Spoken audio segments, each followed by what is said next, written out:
started. Once that reconnects, we can get back to it. Okay, once again, Scott and Boyd.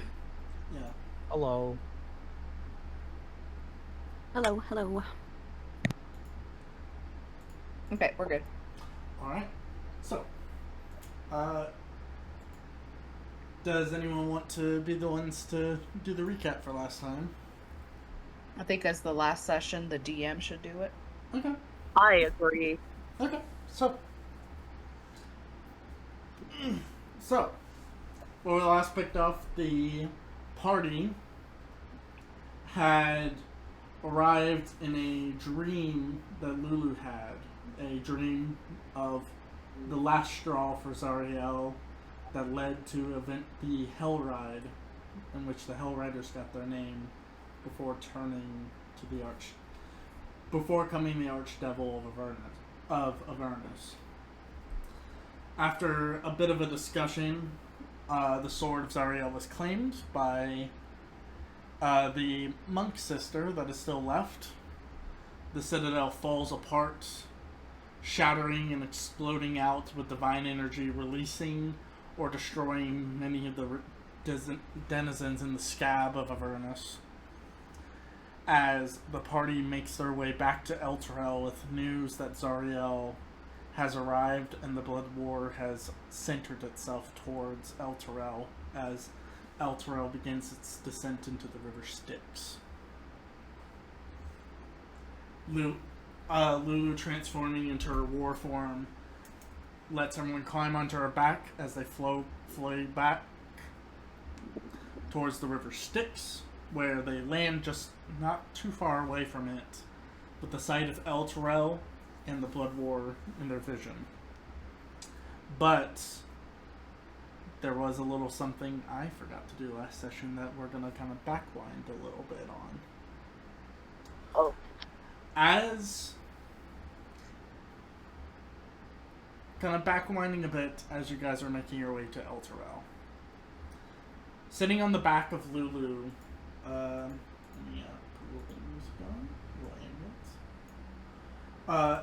while sitting on the back of Lulu, as you guys see Elturel just not too far off into the distance, Savine, you feel a warmth coming from the shield postured on your arm, as you would hear a voice similar to what you've heard in the past echo into the back of your head, the celestial being trapped within the shield calling to you.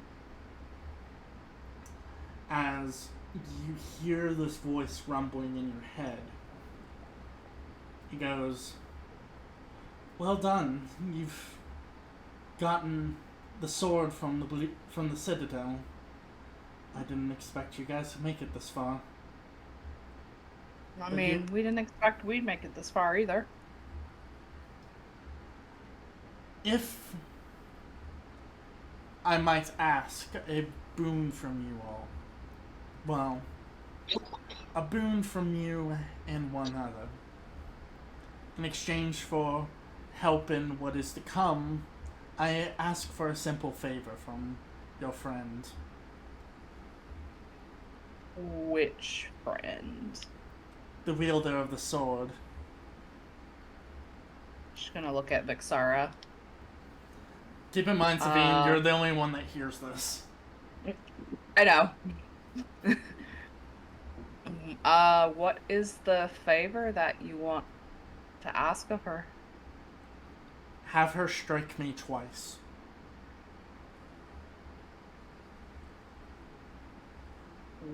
With her fist? With the sword.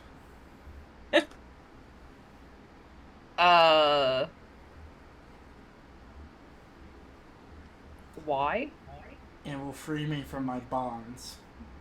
I wish to no longer be trapped within the shield, and I can be more help to you in my truest essence.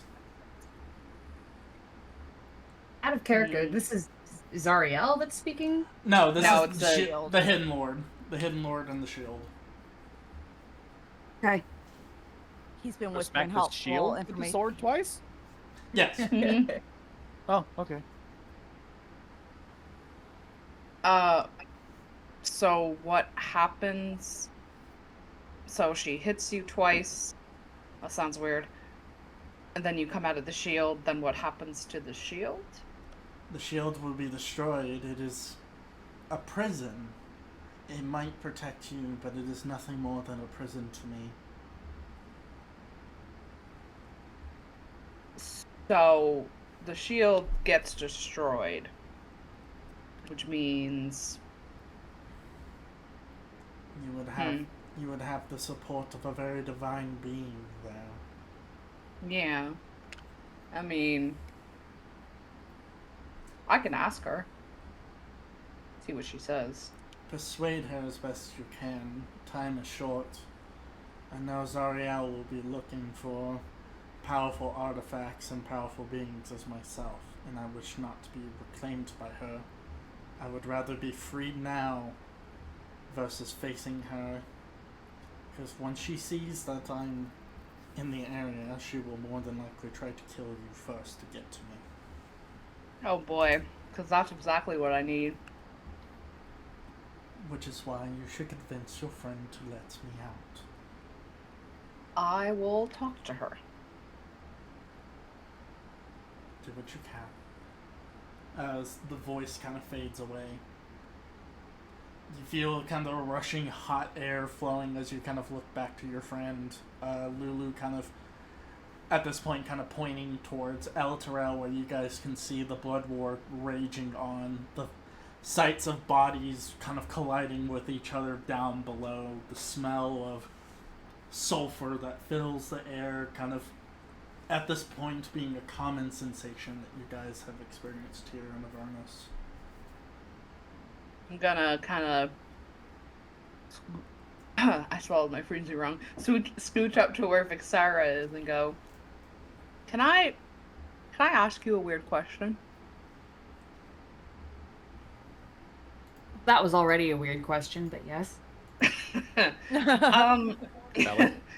So you know the shield that I have, the hidden lord that's inside of it? He wants you to hit the shield twice with the sword of Zariel, because that will free him. Oh. And do you think we should? I mean, he said if Zariel sees the shield, she will go for me first to try to kill me to get the shield. Because she'll want powerful artifacts. Right. We can trust what he says. I mean, he hasn't really led us astray so far. He said he'd be able to assist us with this that we're going through because he's a celestial. Okay. I don't really have a problem with it. As long as you think he's trustworthy. Or at the bare minimum, at least isn't gonna turn on us for any reason. Nope, he's not gonna turn on us. It's just gonna miss having that extra +2 to my AC.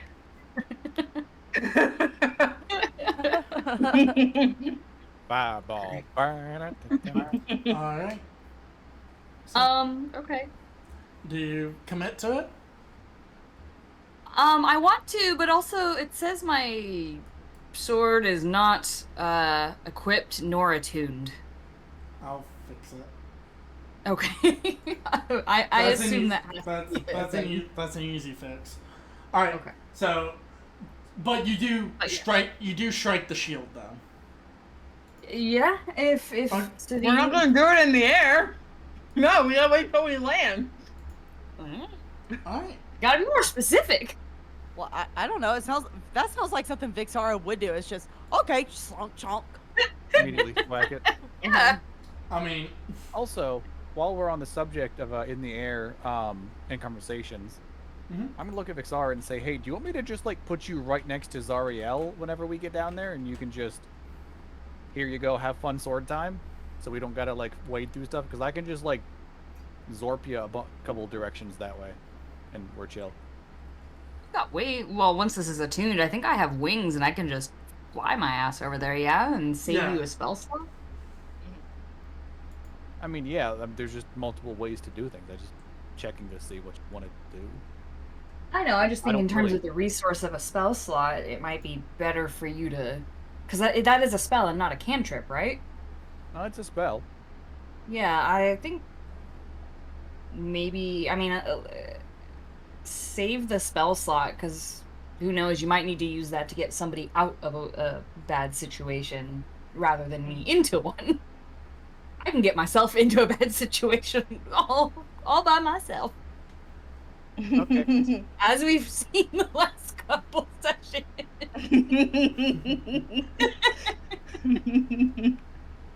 Alright. So, I guess that's my question. Do you wait to strike the shield or when you land, or do you want to do it while you're in the air? I'm assuming when we land, it's pretty much we're heading straight to her now, right? So shouldn't we do it before we get to her? That's what I'm asking. Yeah, because he just said that if she sees said shield, she's gonna go straight for Savine first. Is there a world where we land first and don't just summon this random powerful being in the air? Yeah, like, again... I'd like, feel better like, landing again, and like, then doing it. Like, again, like, from the point that you guys will land, you guys will have time to figure out what you guys want to do. Like, I will tell you that right now. And Like, you will have time yeah, to do something before you head into the fight, because where Okay. Lulu Wait, takes you guys is just outside of, like, most of the major conflict of the war.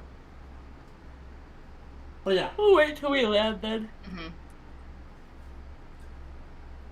Yeah. Alright.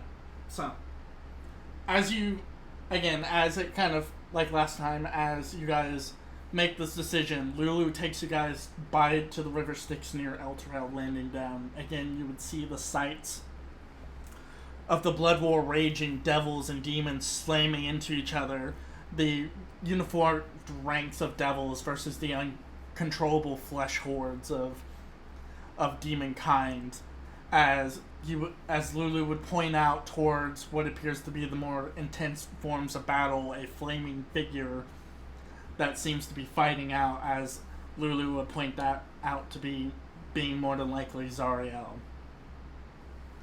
As this is pointed out, I assume you get the shield ready to be struck. Yep.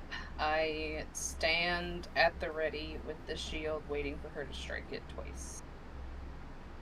Alright. I'm gonna, just give it Alright. 2 good old slaps. Yeah, as you unsheath the sword, it glimmers with a etheric light. Savine raising the shield as you strike it once. It almost sounds like a gong. A gong of radiant energy blasts out from it as you strike. The shield beginning to crack, as when the second blow lands, it releases a pulse of energy spreading out. The shield's fragments shatter, and standing glowing there is a divine being almost chiseled from marble himself, out of marble himself, as he kind of looks at his wrist, seeing chains falling off, as he kind of takes a moment to look around, a smile on his face as he kind of goes, "I'm free. Thank you." You're welcome. You're welcome. I'm free. As you see his form beginning to dissolve. As his laughter, once kind of almost angelic, becomes deeper and deeper. As once angelic wings turn into large bat wings. Oh,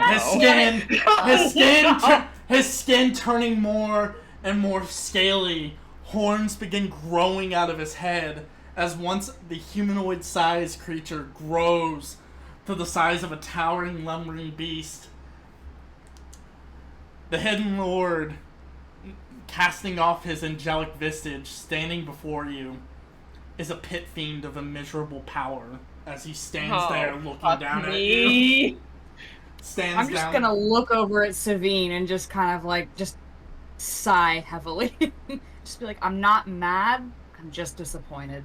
I'm just gonna remove the shield from my equipment then. As he kind of looks down at you, a grimacing smile on his face as he goes, "Thank you for freeing me.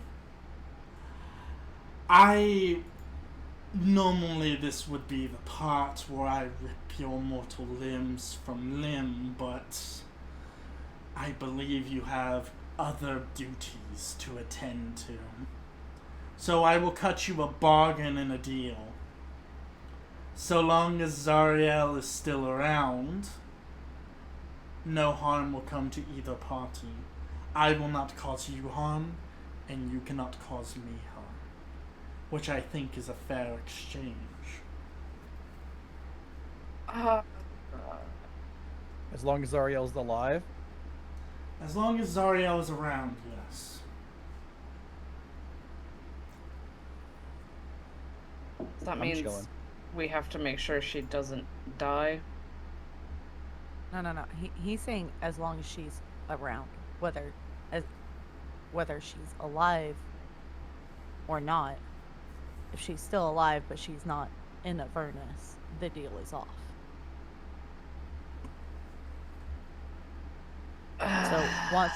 So once we get this matter settled, we need to get out of here pretty quickly. City.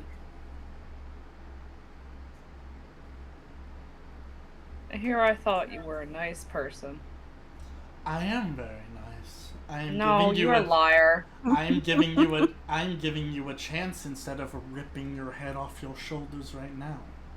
Yeah, but you led us to believe you were a divine being and you were going to help us fight her. Savine, I am divine in a certain right. Savine, let's not poke the bear. I'm going to kind of clasp your shoulder and kind of look at the demon and go, "Thank you very much for your generosity, good sir. We will be on our way to take care of our business, and hopefully we never see you again." A wall of fire erupts around you all as he snaps his fingers. Do we have a deal or not? You're not going to her unless you deal with me. And I will tell you right now, I am less lenient than Zariel. I can rip your limbs apart right now and make sure that your souls are consumed now. I need to know, do we have a deal? The deal is literally just, we don't mess with each other until Zariel is gone. Yes. I need a signature from you all. As he snaps his fingers and a contract materializes out of paper. I've already unwillingly been signed into something. I'm not signing another contract. Somebody else can do it. I think he said all of us. Didn't No, he? he said just one signature. Okay. He would like everyone's, because with the way the contract is worded from when you guys have pointed out, for those who don't sign, that's free game. I'm going to read the contract and make sure there's nothing like hidden away in there, and make sure it is literally just, we leave each other alone until Zariel is gone.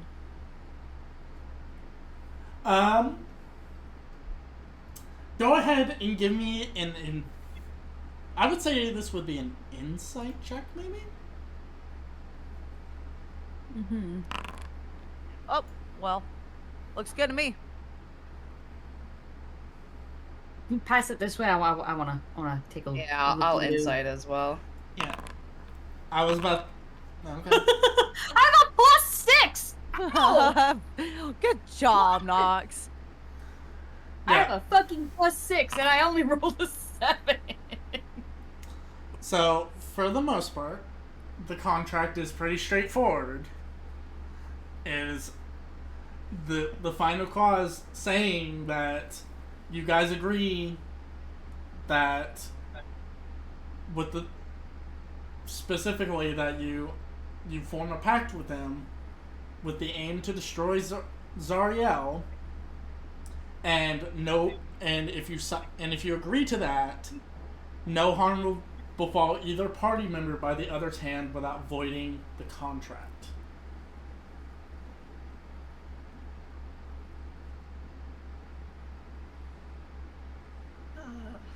I mean, it gives us a chance to not be I will apart say, right now. I will say, Savine, with the 26, you will note it's specific. The contract only says it gets voided. It doesn't say that there's a consequence if the contract is avoided.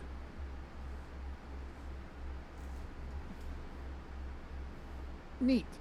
It just She's puts gonna it look back at- into the game. Yeah, she's gonna look at him and be like, says there's no consequence if it gets voided, so does that mean it's free game?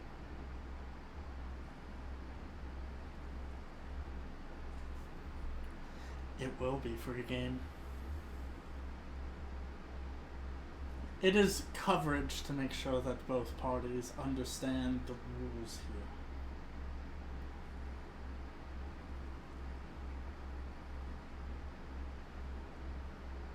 I kind of lean into Savine. It doesn't say anything about us giving our souls, right? It's just literally like, I don't touch you, you don't touch me. Yeah, there's nothing about giving souls, right? No. Yeah, she's like, there's nothing about giving souls. Well, This I is see- this is basic. Yeah, the contract basically is written like it's like, hey, this contract is a white piece between us that I don't just immediately murdering you. I like the immediate non-murdering, so I think we should all sign it. Just, you know, I'm going to sign it. I got nothing to lose, so Alright. I'll sign it as well. Yeah, I'm chilling. I got no reason to not sign it. I don't care. Okay.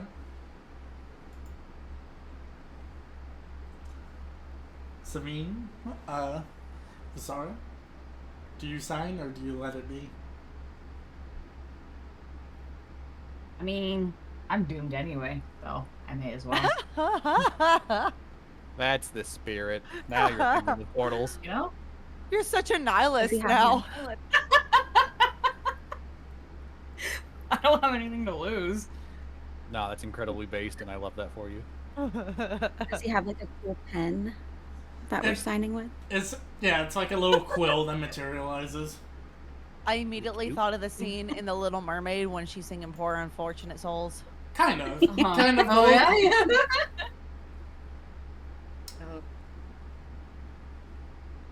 But you'll still have your looks, your pretty face. Was it body The- language? Savine, do you sign or no?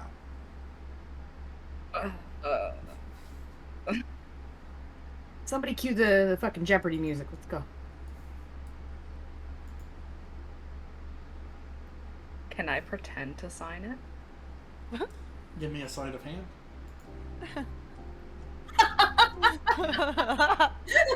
If I get copyright on the YouTube VOD, I'm fighting you. It's too short and Yeah, it was 3 Yeah, usually the copyright lands after I think it's 10 seconds.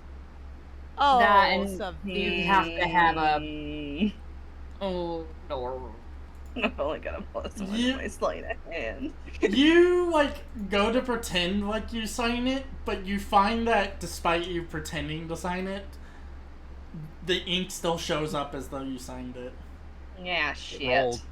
As the Hidden Lord smiles and goes, "Best be on your way to make destiny now." As the contract disappears from in front of you, a smile kind of on his face as a pair of demons kind of come out of nowhere to fight you guys, and he snaps his finger and they immediately disintegrate before he vanishes.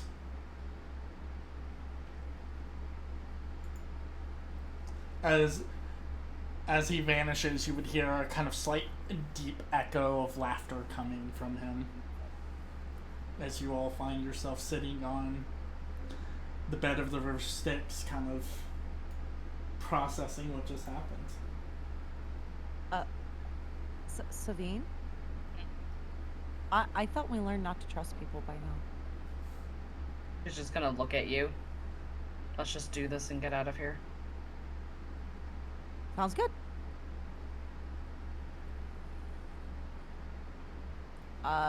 So do we have to climb back up the chains? No, we have to deal with Zariel first, and then we climb back up. But where? Or Lulu can fly us up. Okay, so DM question: where is Zariel in this given moment? This is all happening below the city of Elturel. So Elturel is kind of hanging up above. The fight is happening around the chains and kind of underneath it, and Zariel is underneath it. Okay, cool. Let's I'm gonna look at Vixara and, you know, it's your decision in the end. You're the one that made this sacrifice, but I implore you, please don't kill her. I mean, my family owes a lot to her for creating the Hell Riders, and she is an angel of my God, so if we can give her a chance to redeem herself, I feel like that is the right move to do. But in the end, it is your decision. You are the one wielding the sword. It's hard to lean one way or the other after the last celestial being we were just trying to save turned out to not be and turned on us. So it makes me question of if we quote redeem her, is she actually going to, you know, not be a dick? Gonna find out. Anna nods and says, that is my personal opinion, but again, Vixara, you're the one who's made this sacrifice. In the end, it's in your hands. Well, what is everybody else's kind of vote? I've got one for redeem. Look, man, I'm gonna level with you. I am not strong enough to fight that thing. I don't want to be strong enough to fight that thing. It's a big, scary lady, and I'm just not gonna deal with it. So let's give her the sword and redemption arc, and we're chill. That's all we really need. I Kenya? second Simon's opinion. Okay, Sabine? Yeah. I mean, I think we should just kill her, but I'm outnumbered. Well, I mean... Sorry. Remind me what you just said. Sorry, my mom came in and said something to me. I said, my vote is to kill her, but I'm outnumbered. That's the spirit.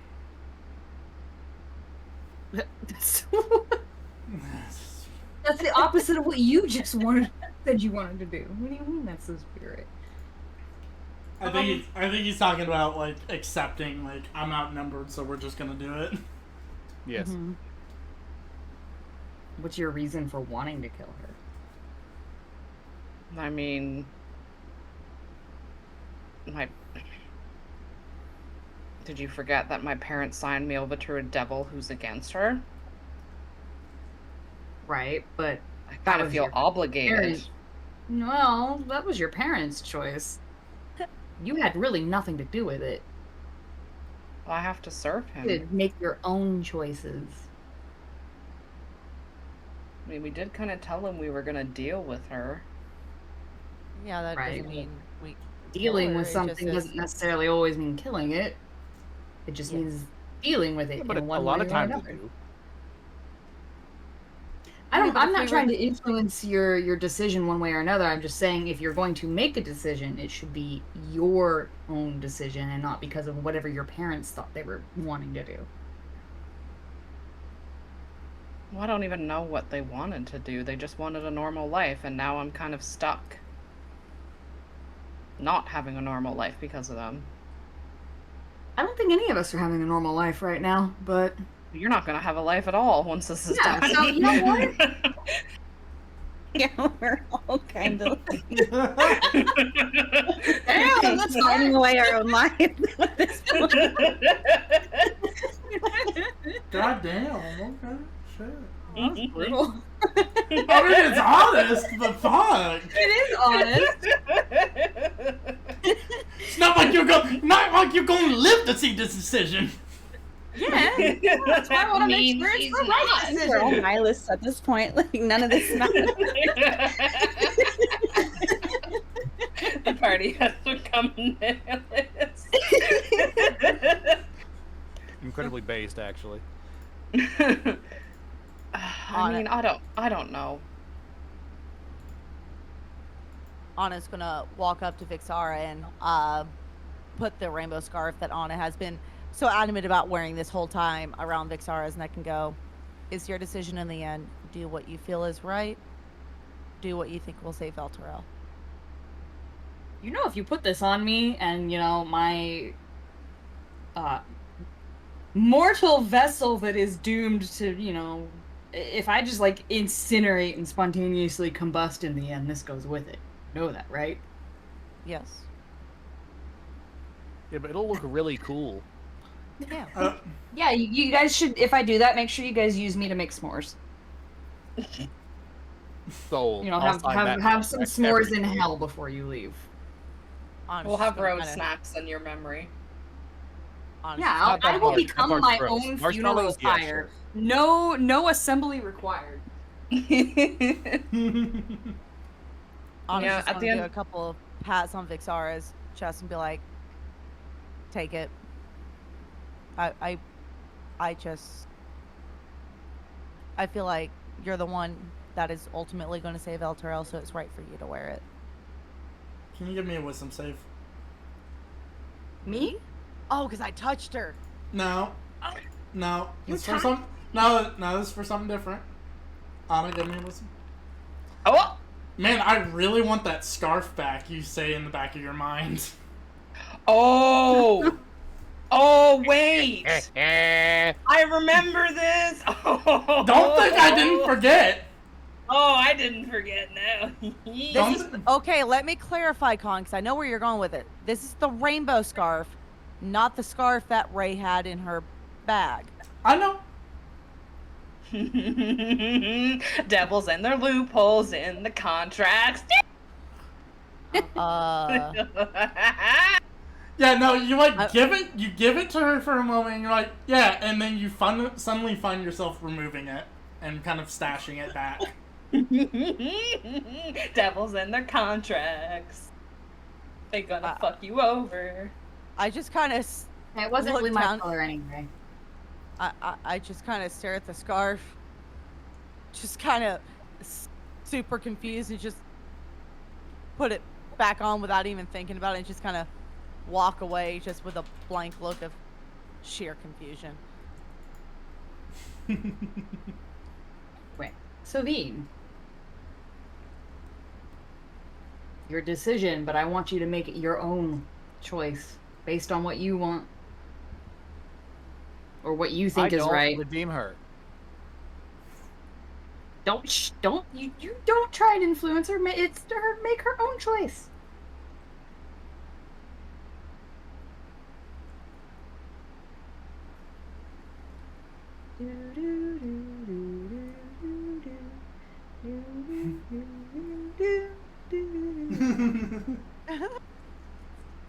Yeah, you shouldn't be copyrighted. I was out of tune. It's fine. I just imagine Real. you're like Visara's doing that, and then also like you can hear slight meowing coming from Slobber Chops that's also doing it. Meow meow meow meow. Yeah, bitch. Meow meow meow meow meow meow meow meow meow. Pretty much.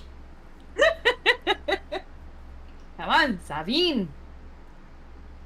She vanished on us. Sorry, I had to throw my freezy wrapper out because Hexa was trying to eat it. It She did likes like to that. eat plastic. What did I miss? Sorry. We're waiting on you. Slobber Chops meowing the Jeopardy theme music at you while we're waiting for you to make your own choice. Oh, she kind of just shrugs. It's like, I don't know. Do what you want. That's the spirit. Okay. Well, yeah. Then I guess we're redeeming her. So I have to give her the sword for that to Get happen. close enough to give her the sword. Right. But I'm assuming that means that if I get close enough, I'm not attacking her. I'm just handing it over, correct? Hopefully. It's a safe assumption. That is what we've been led to believe. Yes. Okay. What if I attack her with the sword? Doesn't it have a piece of her own soul in it? Is that like she's hitting herself? Stop hitting yourself. Stop Yeah, hitting stop hitting yourself. yourself. I mean, you're more than welcome to try that if you really want to. Again, Vixara, it is your decision in the end. You do what you think will save El Toro.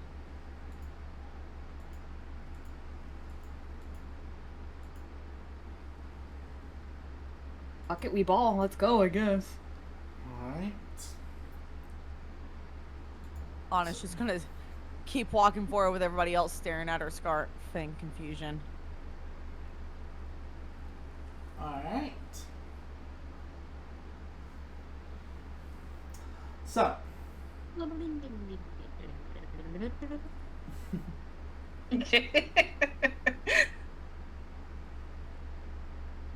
Alright. So. As you continue for trudging your way into the battlefield that is to be, as the battle kind of begins raging about you, you would see that this large kind of strange, almost like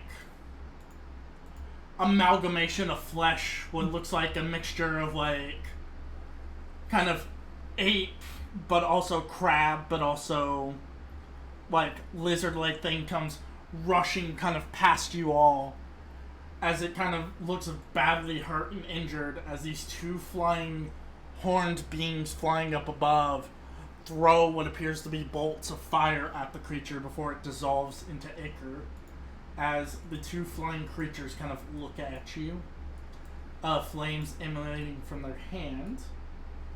We're gonna do it. We're gonna go into a little initiative. A little cheeky combat. Little cheeky combat. I like how I'm in front. Yeah, you're the fighter. Yeah, I know. No, it makes sense. I just like that assumption was made. I also need to put Lulu on the field. Hi, Yami. Which Lulu actually. Yami, are you gonna meow the Jeopardy theme song? Hi, buddy. Alright, so everyone go ahead and give me your initiative rolls, please. Excuse me? Give me your initiative rolls. Oh boy. I am very distracted by my scarf at the moment. On brand. On brand. I'm at no point at surprised at this point. I'm just fine. No. It's on brand. I mean, Simon, if you were to roll a high initiative, we'd be calling shenanigans at this point. I honestly think the highest initiative I've rolled this entire campaign was 9, like 3 sessions ago. Or 12, didn't you? I think you rolled a 12 last session. Sorry, did you roll initiative?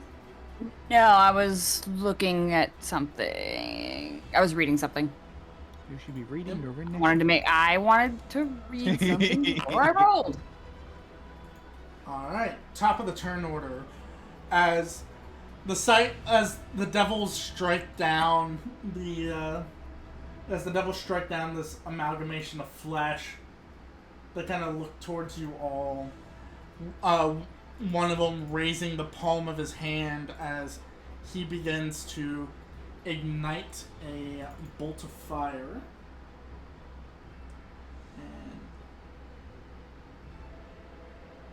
And it is going to throw 3 different balls of fire. One at the clearly celestial-looking character, Anna and Inya. So first one's for Sarah. Next one's for Anya. Ha ha. Next one's for Inya.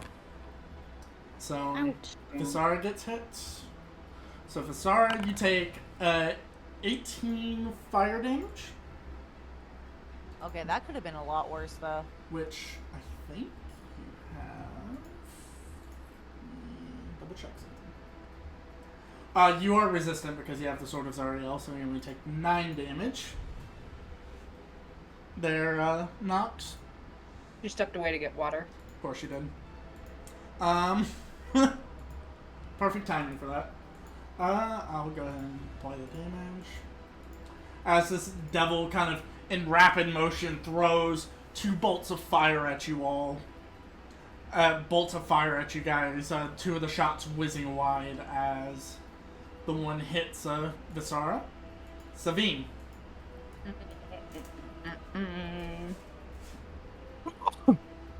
Sorry. Thank you. Elder's Blast. Alright, go One for at it. each. One at each. You're level... Very nice. Oh, you get 3 beams. Do I get 3? Yeah. Yeah, Level uh, 11, you got 3. Yeah, you got you 3. should. You're 12th level. Yeah. Oh, right. Okay, so 2 at one, and 1 at the other. Which one's getting the 2? Top or Which one bottom? through the fire? Top is gonna get 2. Okay. It would have been the bottom one that threw the 2. Threw the bolt. Well, top one's getting 2. Okay, that's fine. 23 hits. 23. That's 5 for that one. 16 misses. And then for the other one. Oh, fuck me. As you conjure up bolts, these bolts, one of them slamming into one of the flying creatures, the other's going wide as they kind of trying to ground yourself after everything that's happened. Yeah, that's it for me. All right. Next on the turn order is the one that stepped away. So very nice.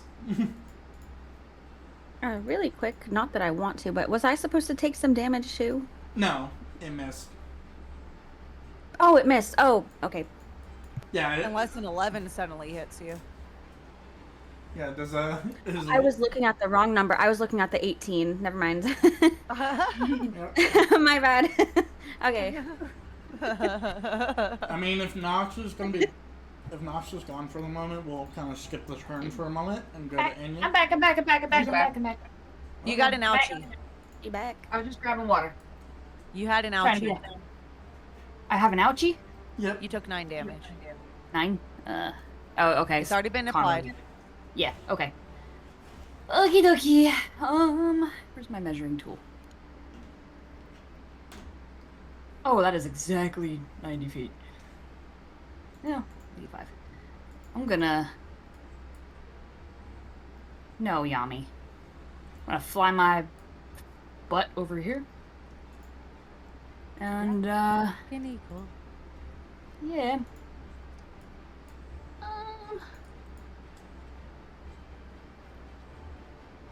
We're gonna attack with the, what is it, Searing Smite that I have? Searing Radiance, excuse me. Oh.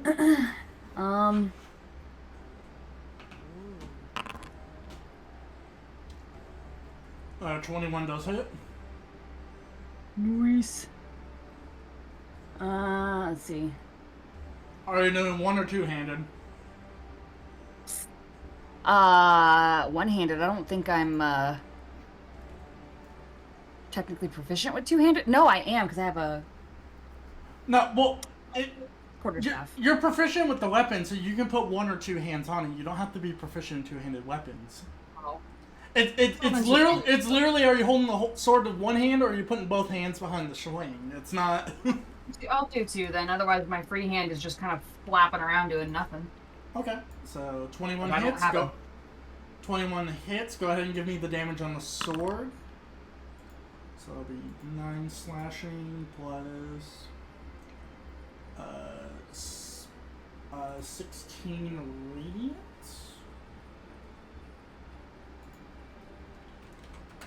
And Oh, I see. Yeah, Deals that's an what extra you're 9 2d8. Well, no, shouldn't she roll 3d10? Because the 16 is just a... Do you want to roll, or do you want to take the average? The average is 16 out of a 3d10, so that's slightly above average. I'll take the average on this one, and then next time I'll probably roll. Sounds good. Okay. And then it says an evil creature. I'm assuming these things are evil. Yep. Has to do a con saving throw. Yep, and beat a 17. Even with the advantage fails. So Yeah. as you lash out with the sword, its glowing radiance, you see the devil kind of looking, covering his eyes as divine energy begins emanating from your form and the sword. And he is very much blind. And then, because of the monk thing, I still get an extra, regular attack, yes? Yes. Alright. And then I'm gonna... Yeah, you'll have it. I'll just say with your monk strikes, you will have an advantage because the creature is blind. Ooh, okay. Advantage. 17 misses. Bummer. Good thing I got a bonus action. Yeah. Oh, nice. Now there's something that I took in my recent level up that had something to do with critical hits, and I can't find it in my fucking thing. Improved critical. Your attack rolls with weapons and unarmed strikes can score a critical hit on. Oh, okay, so it doesn't matter. I already rolled high enough. Yeah, it just makes it to where 19 crits on you. Yeah. Your fists are magical. So. Yes. Yeah, as you strike out, blinding him, you land a devastating punch to him as your fists go, as you throw the hands. Anything else you wish to do there? That's it for right now. Alright. Enya, it is your turn. Is there anything that I can sneak behind, or should I just hide? Can I just hide? I mean, you can attempt to. Okay. I'm gonna do that. You're gonna hide behind me again? Yeah. Hide behind me, actually. Oh yeah, you're closer. Yeah, I'll hide behind Sabine. Alright. And let's see. Just Do kinda- a stealth.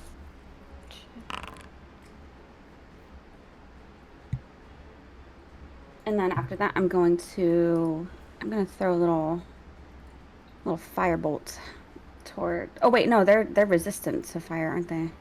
Or are they resistant to frost? Probably fire. Probably fire, right? I was gonna say, Anya, let's launch a pistol.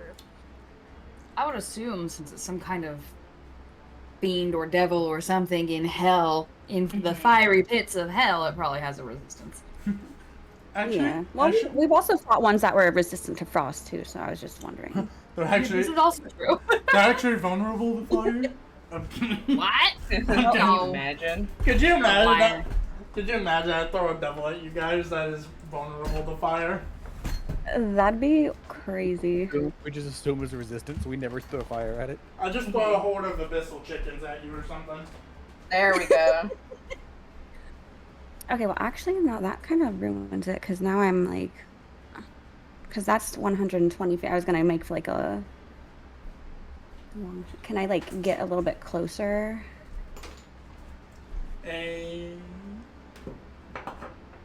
So what you thinking, Inya?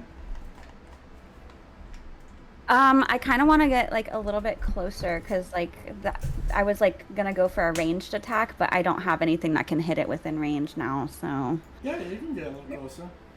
okay, yeah, within 60 feet. I'll hit it with a ray of frost.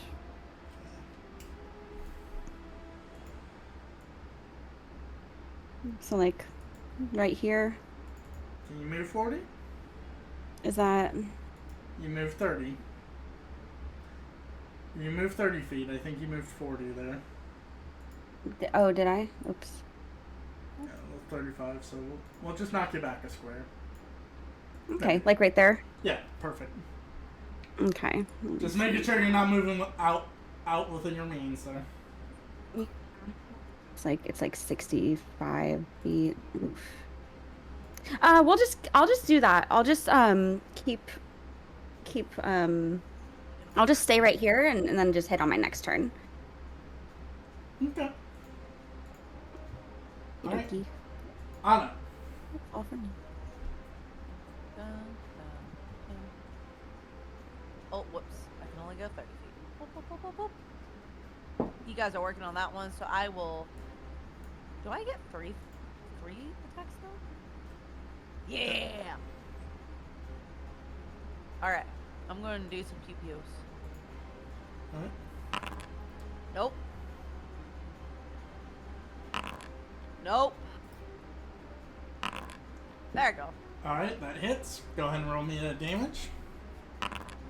Yeah, let's go. 4 damage. As you, in rapid succession, fire your crossbow. Only one of the bolts seems to land true as it relatively, for the most part, bounces off the hide of this devil. Yeah. Alright. Hold on. Hold on, I gotta see something real quick.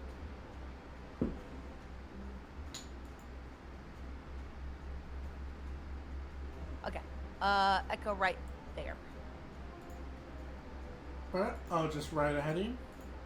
Yeah, just right ahead of me where my cursor is. Alright. Echo. That's it. Alright, it is the other Horned Devil's turn. It's gonna throw... You know what? It's gonna throw 2 bolts of fire at you and 1 at your Echo. So we'll do the Echo first.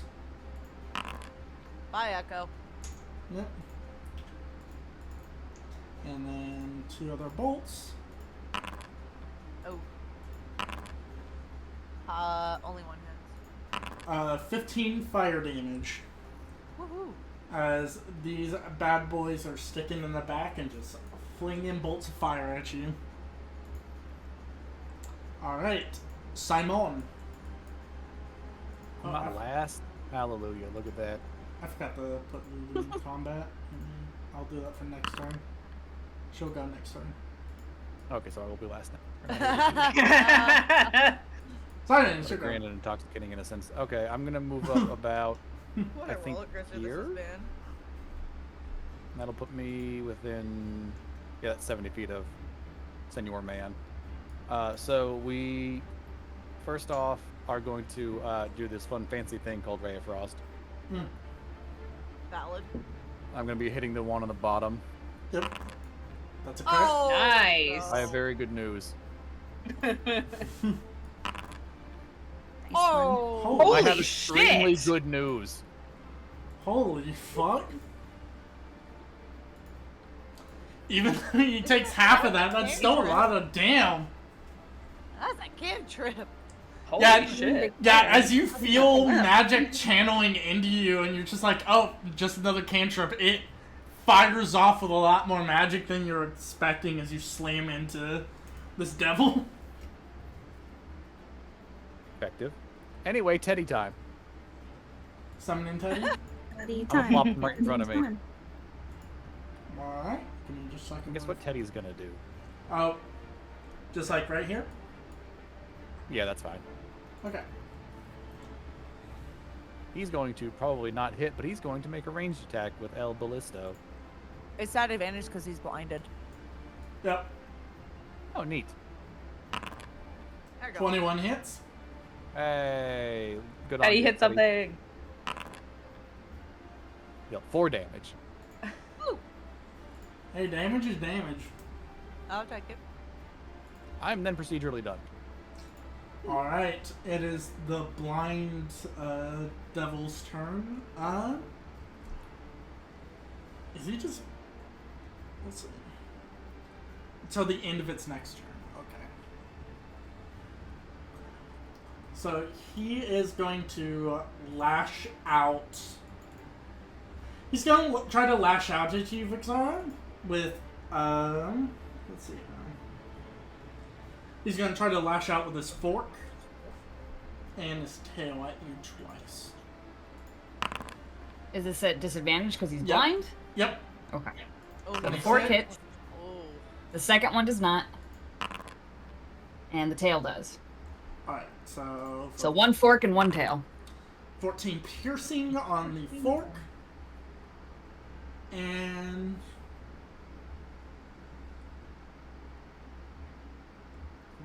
And I need you to make a Constitution saving throw for me, please. Oh no, I just read what it does. You take an Oh. additional... You take an additional 10 points of health. Okay. As the demon's tail lashes out and as it cuts into you, you feel a burning sensation going through your body as the wound, despite being created by hellfire, is not closing as it begins bleeding profusely. That's not good. And that will be... Oh, I need to give you the tail attack damage. 10 piercing. And that will be Devil's turn. Lulu. Lulu is going to...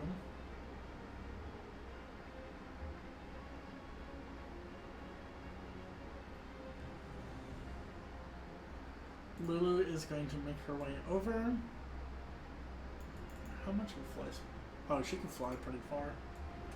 She's actually going to make her way over here.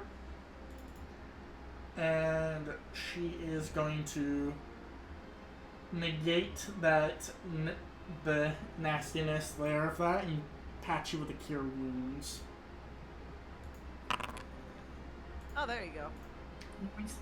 Give you 10 health back, and that tail effect no longer comes into play as Lulu kind of makes her way over.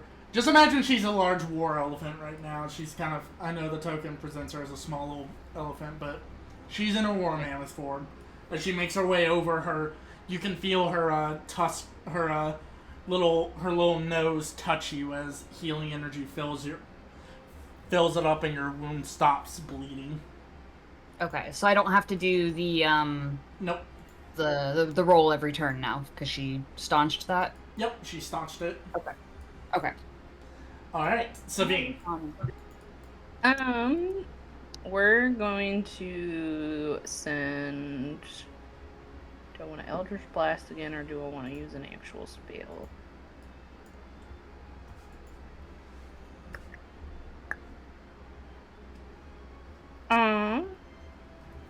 You know what? We're gonna throw a Guiding Bolt at the top one. Alright. Gonna do it first level. Guiding Bolt up the butt. That definitely hits. Nice. 12 Radiant. Yep, as you Not bad. slam a bolt of guiding energy into this creature, you see its form shimmering with divine light.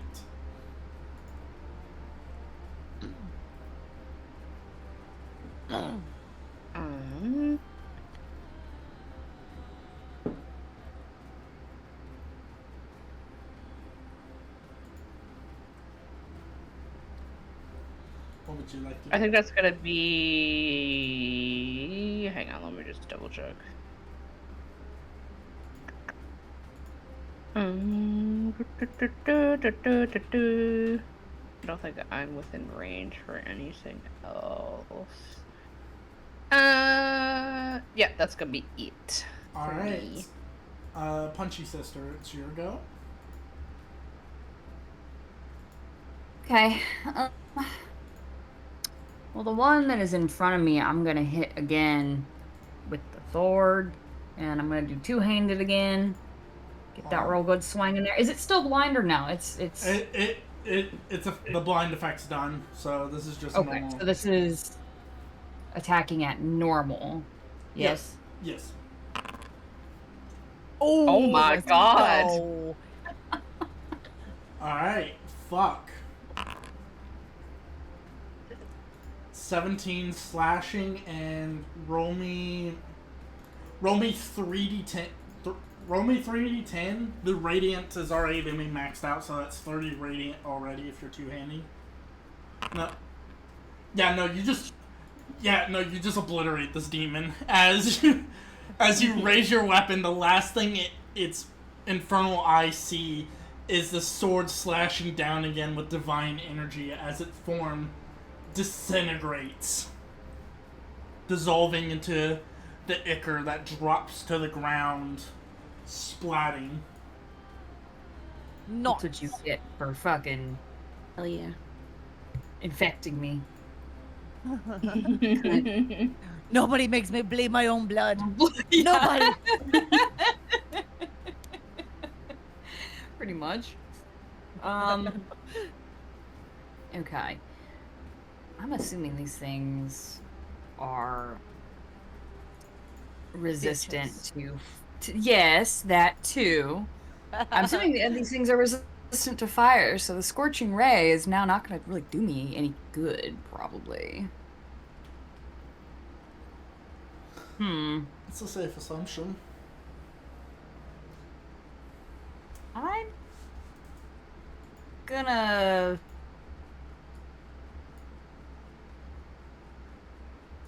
skibbity bop over here by Anna. Hello. Alright. Yeah. Skibbity bop bop boop bop babe. Alright. Yeah. Anything else for it? Nope, that's it. Alright, our sneaky friend there, it is your turn. Alrighty, let me Don't be suspicious. over here. I'm gonna move a little bit closer and then hopefully hide. You're still Hide hidden. behind me again. You're Well, still okay, so if I move, I'll still be hidden. Yeah.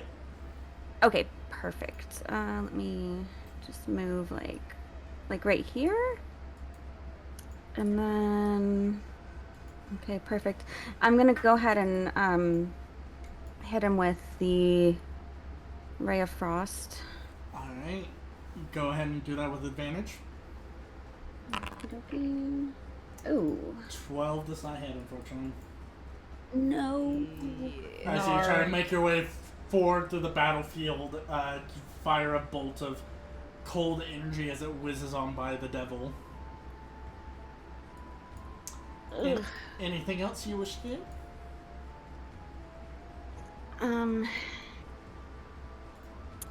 Yeah, no, not really. Alright. Anna.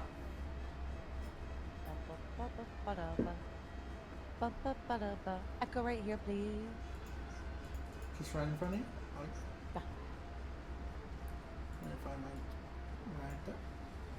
Okay, hold on, let me read something real quick.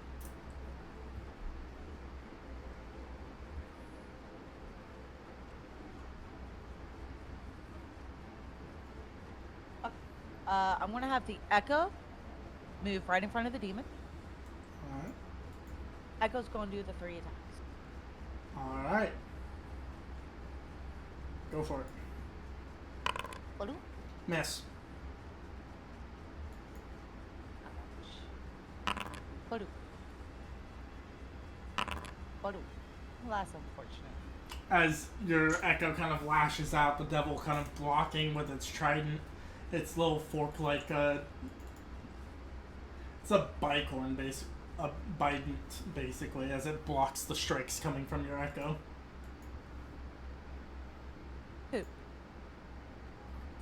I mean, that's all I can do.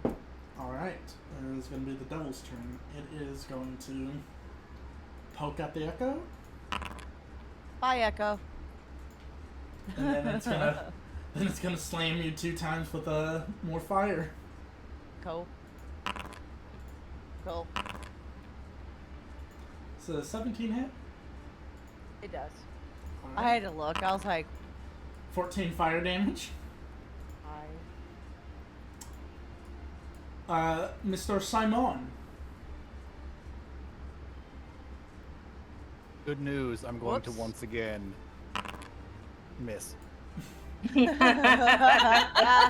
I once again ask you for me to hit with my Ray of Frost. Also, I am just in range. Oh. I saw you measuring. I I wanted- checked I feel earlier. that I knew one. where I was moving. Teddy Ballista's gonna shoot and probably miss too, but that's all well and good. So Hit. hey, we made it. We made Hell it. yeah. Did it. 7. Good job, Teddy. Whoop. As Teddy loads up a shot, firing a bolt into this creature. Why am I even here? Teddy's just doing more than I am. All right, I'm done. Teddy You is, did that crit with the Ray of Frost, so.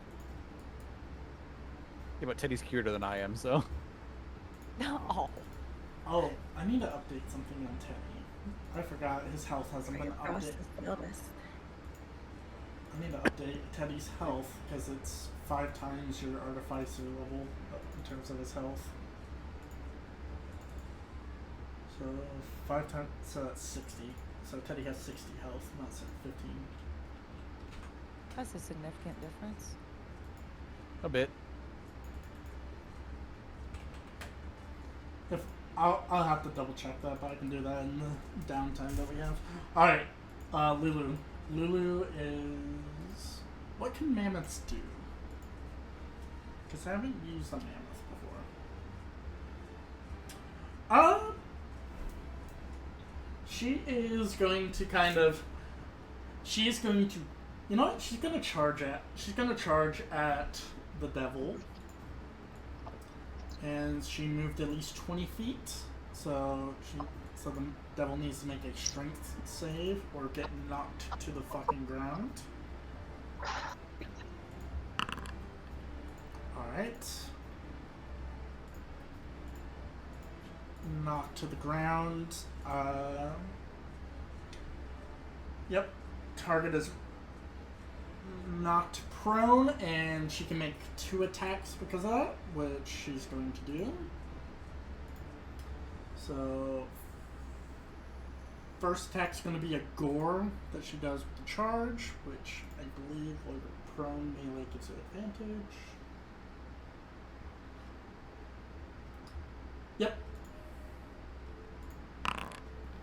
Miss, but she's going to stop.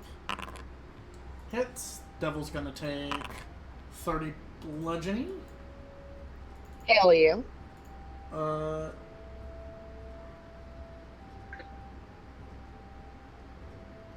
Let's see here.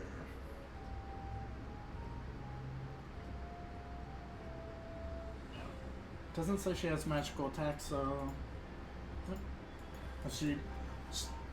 As you see this golden flying mammoth rushing forward, knocking the devil to the ground, and just with one big foot slam it into the ground. She lets out a trumpet of kind of let out this war trumpet. Savine. Elder Blast.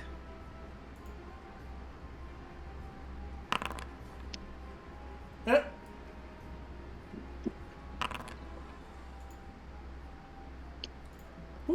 So that's 1, Yep. 2. And then 3. Hit. Goddamn. Laying in all 3 blasts. Very nice. Mm-hmm. As you kind of square up, just firing bolts into this thing. Anything else, Mark? I'm gonna move up as well. Gonna move up by. Is that Vixara? Yeah, move up by Vixara. Alright. That's it. Alright. Punchy Sister. Is Okay. I'm gonna flank with Lulu.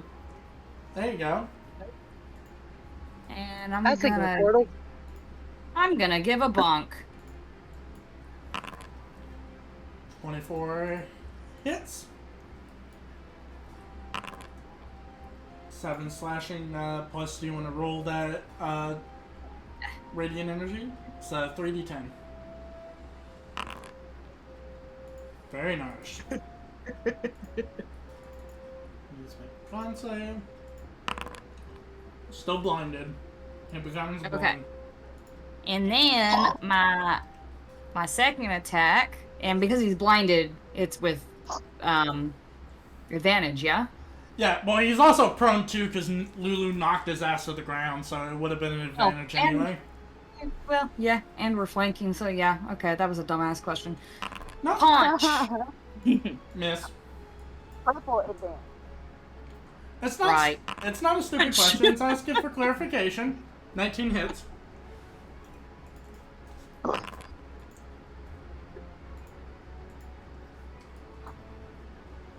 As you slash into him, as his form's falling, you go for the punch, but he seems to almost reflexively move back.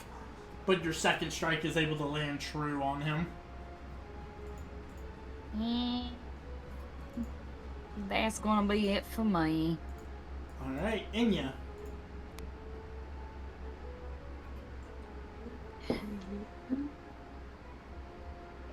Am I still hidden? Well, you're as hidden as you can be with a blind man, yes. Oh my god.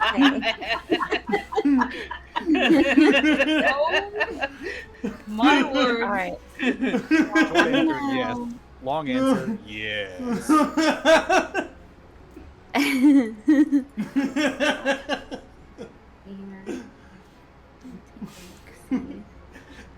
That came off a lot more rude. I apologize. No, it wasn't That was rude. great. That was Didn't take great. it that way. I beat you to it, right? Yeah, but you forgot to add the "Am I still hidden?" Okay. That's the important fire.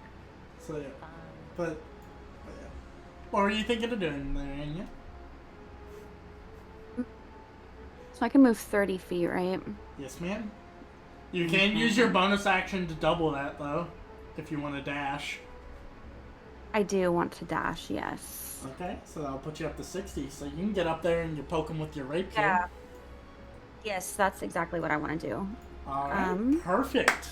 You rush up and you go in to prod this man with your rapier. Mm-hmm. You will do it with advantage, since he is blind on the ground and not having the best time of his life. 22 does hit. Go ahead and roll me that damage, plus your sneak attack. He's dead. And then I get my sneaky. Yeah, no, you finish him off as you rush forward, this devil going into the ground. Before he can rise, you bring your rapier down, stabbing him directly in the heart as his form dissolves into this liquid ink-like texture. And combat seems to stop for now. Twitch Studio, and they made it like dummy easy. And I never had this many problems with Twitch's in-house thing, but then they stopped supporting it. It's back up on my end. It's just in an ad. For Yeah, it's back Velveeta on my cheese. it's back on my end. An ad? Are you shitting me? An ad for Velveeta cheese, which is gross. Oh my What? god. I thought Okay, now we're good. I thought I sniped out ads, unless they turned that shit on without saying anything. Yeah, we had that conversation last session too.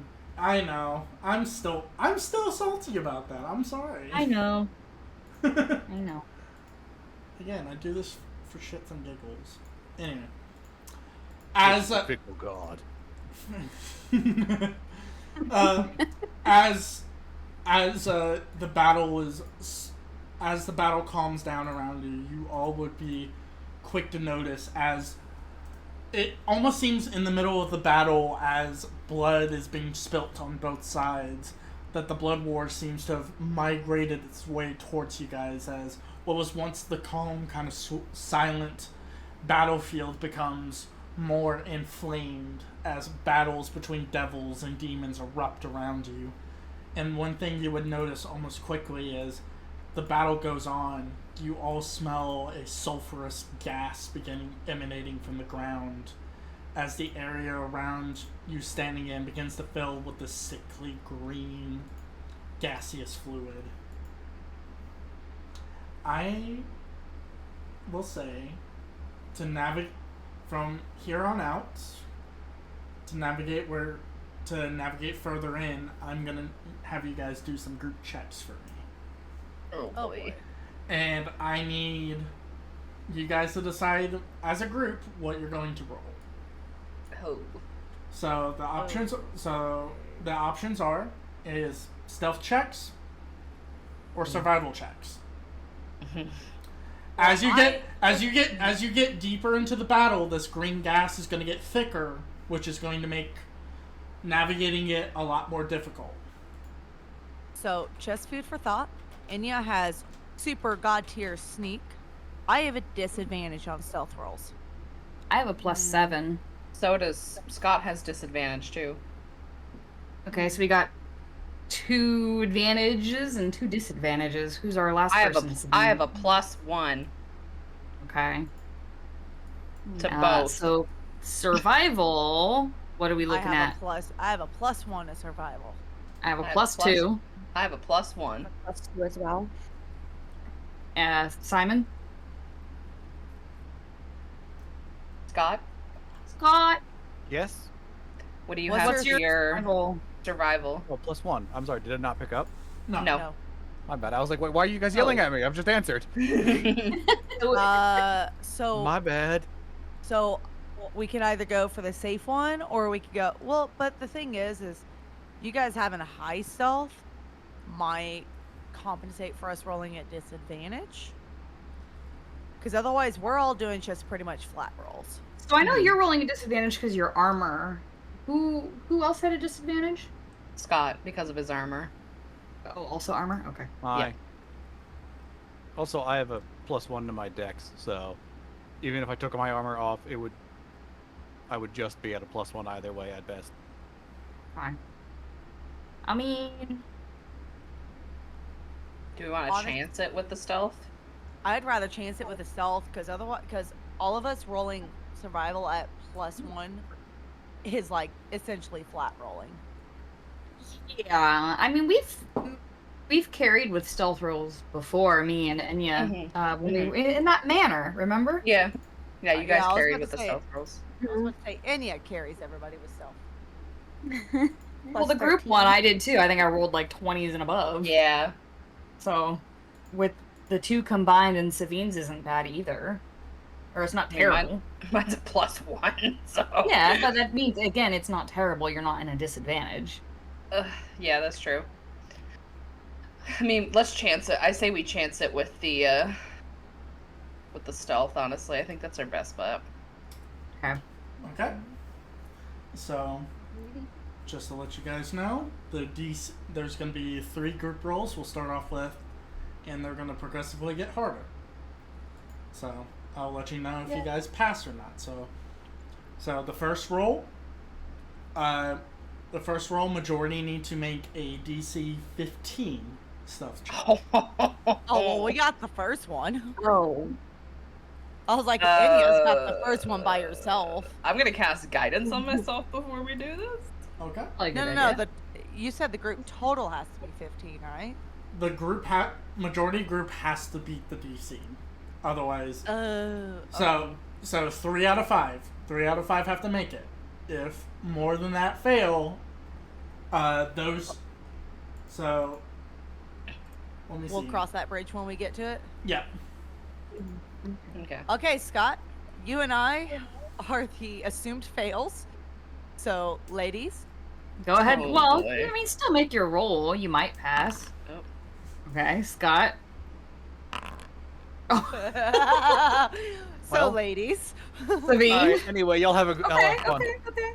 So 22 for me. Yeah. Okay. Nice. What did it delete? Okay. No, it's Yeah, scrolled why down. did it just delete? No, it? no, Oh, it's you scrolled. got it. It didn't scroll. It scrolled up. Alright, Inya. Oh, I rolled mine. Oh, did you roll it? You did? I don't see it. Oh, Oh, yeah, there it I is. see 29. I see it. I see it. Oh yeah. Okay, I was So we're see, good. see, so quick on the fucking draw, I didn't see it. Goddamn. Yeah. And you're over here. She's over here stealthing her stealth checks. This is bullshit. That's how good she is at stealth checks. I missed my high stealth. Alright. Alright. Am I stealthy? Alright, same setup again. This time the DC has up to 17. Oh. Oh. So, Yeah. second. Okay. Oh. Almost. Well, all right, Simon.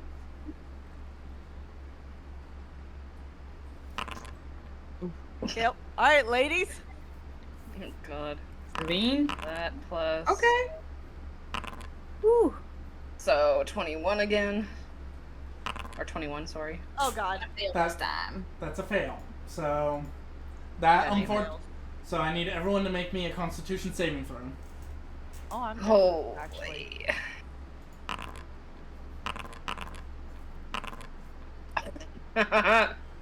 So 10, 27, trouble. 8. Inya and Enya's is a 23.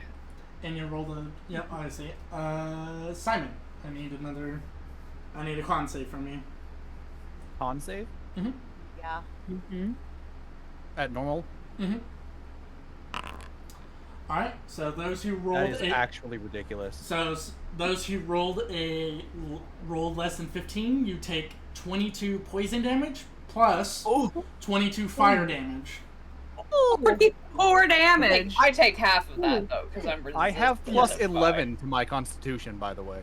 I noticed. Yeah. So, So if you Oh! yeah It's rough. yeah. So 44 damage in total, unless you have resistances to poison and fire. As you guys sneak your way across the battlefield. Do I have to make this roll for my guidance or no? No, just ignore that. Okay. Final check. The DC is now 19.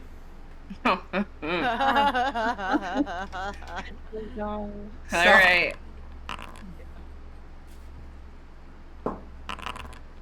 Oh. Me. Yeah, no. I need All right, Constitution let's go checks from again. everyone again.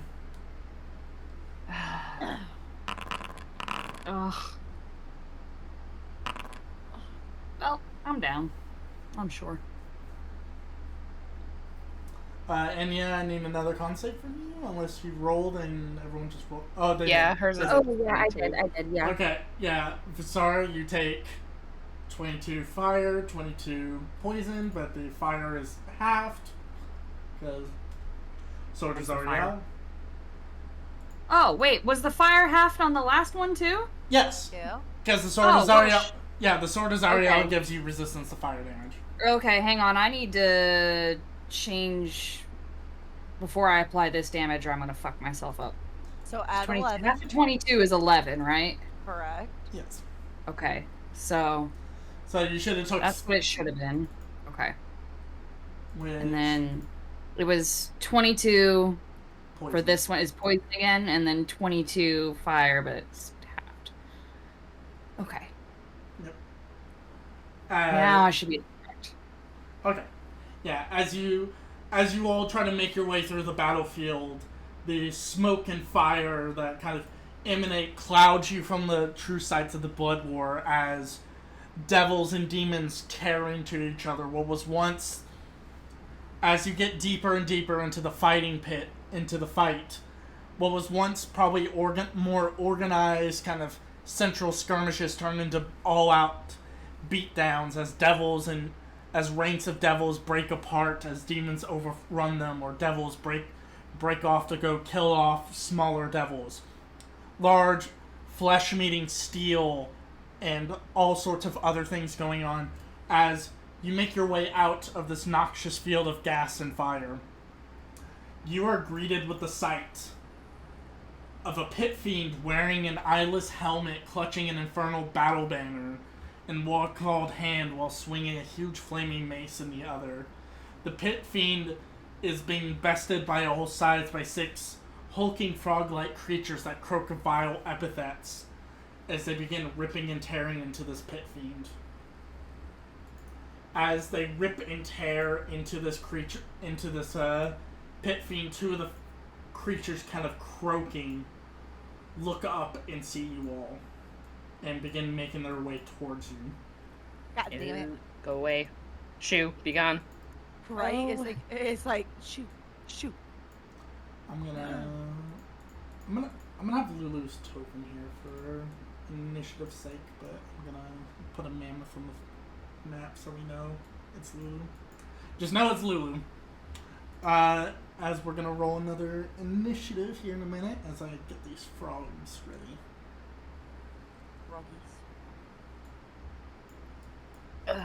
More initiative. Listen, this is a really fighty. So question, Con. Answer quick. The natural 20 redeem, is it for the next session or can it be used this session? It has to be used this session, otherwise it's burnt up. Okay, cool. Alright. Whoa.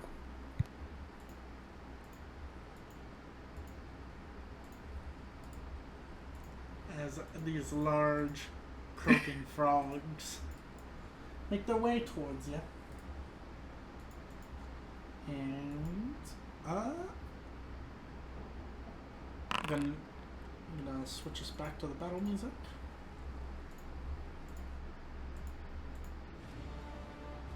I did the thing, Con. Very nice. Oh, you have a nat 20 Yep. that you can use. Yep. Nox. keep I was going. muted. Colin, I forgot.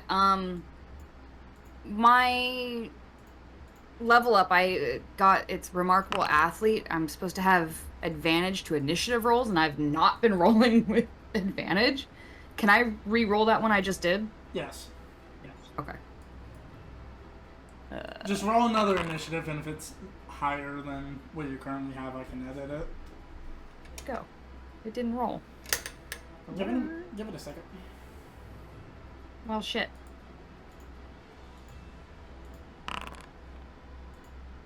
I can't see.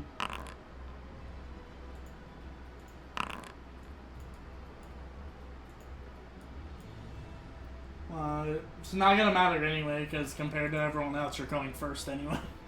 Why did I roll twice for initiative? That's weird. Foundry's being a little funny guy. Yeah. I was gonna say, yeah, it never did my Good reroll. news, Simon. You're not last in the initiative order. Woo. I'm so proud of you, Simon. Alright. Okay. Top of the turn order, it's Punchy Sister. Oh, Okey-dokey. I did not realize what kind of dire straits you were in, Vixara. Yeah. Oh boy. Okay. Yeah. All right. Which means I'm going to use my bonus action first. I'm going to second wind myself. Probably the smart thing to do. You only have a fighter level of 3. Never mind. Yes. I forgot you're a multi-class. Yes. Okay. And then for my action, I think I need to get a little closer. Oh, please be careful. You're the one that needs to live through all this. I know. I still need to get closer. Oh no. You've got like 50 feet of movement, don't you? I've got 90 feet of flight movement. Oh, right. All right. You can fly. Oh, that might have been too close. There we go. Let me measure.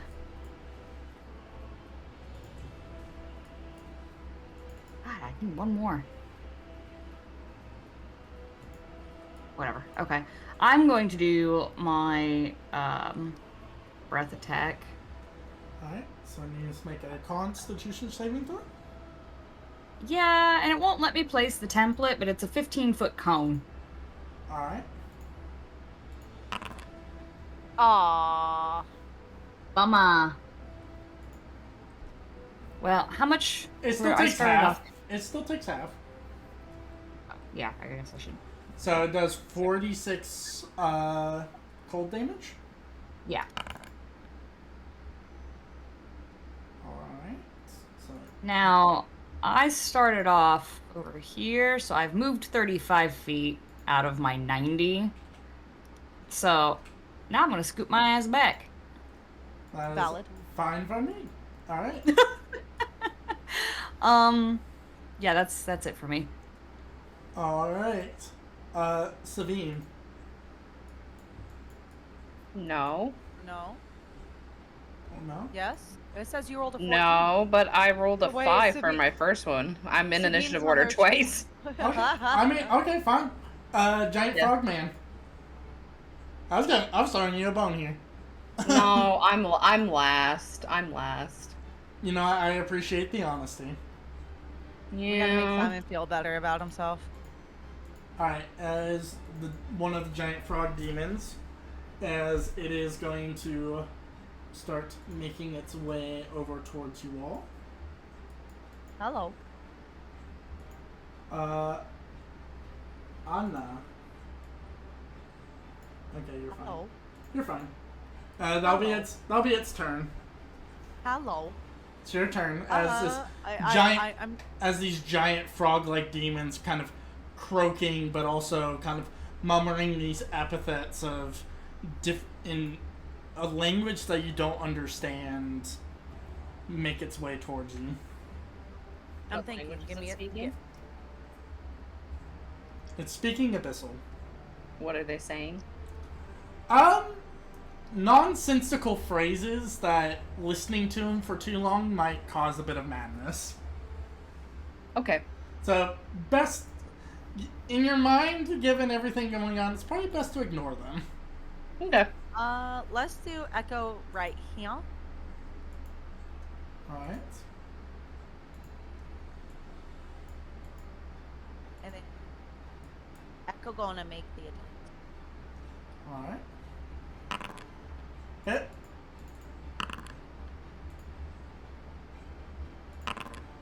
Nope. Yep, 14 doesn't hit. I'm assuming that does though. No, I'm kidding. It does. Okay. Do I want to do things? Let me see.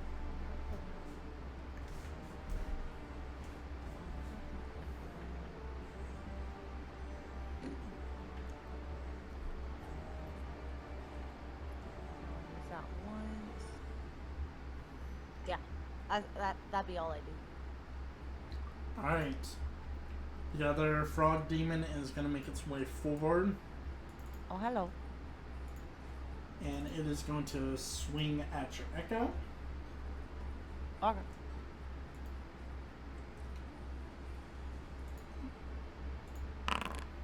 Oh, goodbye, Echo. You watch as it opens its hideous mouth as its large tongue wraps around your echo and draws it into its mouth with a resounding crunch before making its way forward a bit more. Well, at least it was Echo and not me. Alright. Inya. Which, by the way, is very unnerving that your echo left a crunch sound when it ate it, because it's never I was done. about to say. Yeah, your echo's never done that. Yeah, Oh. no. That's why I was like really confused. Don't worry about it. Inya, it's your go. As these giant frog devil demons are approaching. What would you like to do?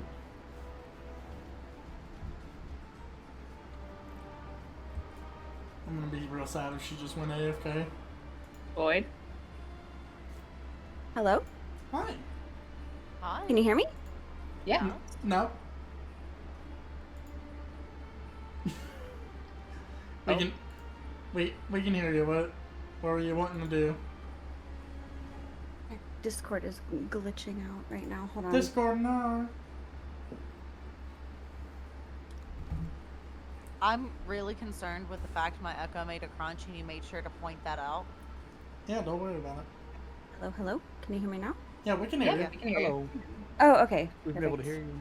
Oh, it was like Discord was freezing for a minute. Sorry about that. Damn you, Discord. Damn you, Discord. All right, 20 feet.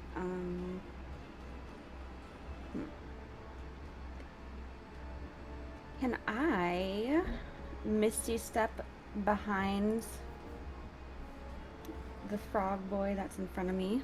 You most certainly can, Misty, step behind the frog boy that is in front of you. Alright. Cool. Here, let me do that just for... There we go. Oh. Yep, that's fine. Oh. It's just kind of showing the area where you can Misty step. Just ignore it. Oh, got it. Okay. Oh. Yeah. Alright. And so... Let's see here. Do I have advantage now because of that, or should I still sneak? Well, so if you use your action to hide, you won't really be able to attack this turn, but... Right, yeah. I'm gonna hold my action for the next turn. Okay. Yeah, no, this is gonna be a normal... It would be... If you want to hold your action, then that's fine.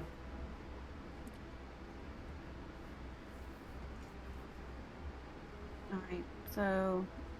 Yep. Gonna hold your action to strike it, or... Yes. Alright. Are you waiting for someone to, like, flank to give you advantage, or... Like, or are you just holding it to hold it? Well, because I couldn't do everything in one turn, so I just kind of wanted to, like...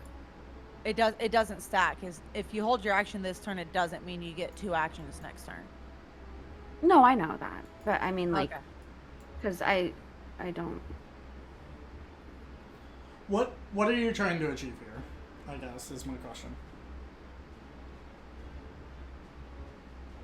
Well, I wanted to, like, sneak right now and then do... But do I have advantage if I'm, like, no, behind you do him? not. You do not have advantage right now. Do you want to... So you're not going to use your action. You're waiting until you get advantage. But you're going to Right, hold... yeah. Okay. But I just want to... Yeah, I guess... Yeah, sorry. Like, yeah, I just want to, kind of out of it today. Yeah, I kind of want to just, like... I want to make sure that I have advantage before I do my attack. So maybe I'll just, like, set up my movement just not... Like, so I'll just, like, end my turn right now. Okay. I just and want then wait till next turn. Okay. I just want to make sure we're all on the same page. Mm-hmm. Alright, so Lulu. Lulu is, once again, second verse, same as first. She's going to charge forward. And, Good girl. And again, she moved at least 20 feet. So she needs to gore. Oh. Misses. I misread the trampling charge. She needs to land the gore attack to knock, but that's okay. Yeah, so that's going to be her turn rushing forward, trying to knock these toad-like creatures back, but they are continuing to press. Simon.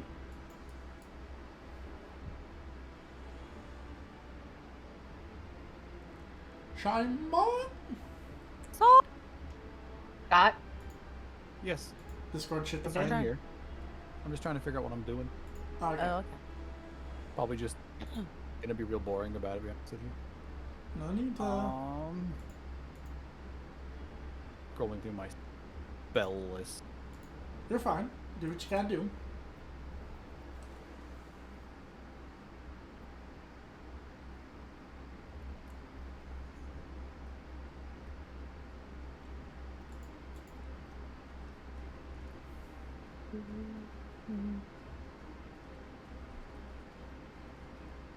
I'm gonna move this Out of her booty butt.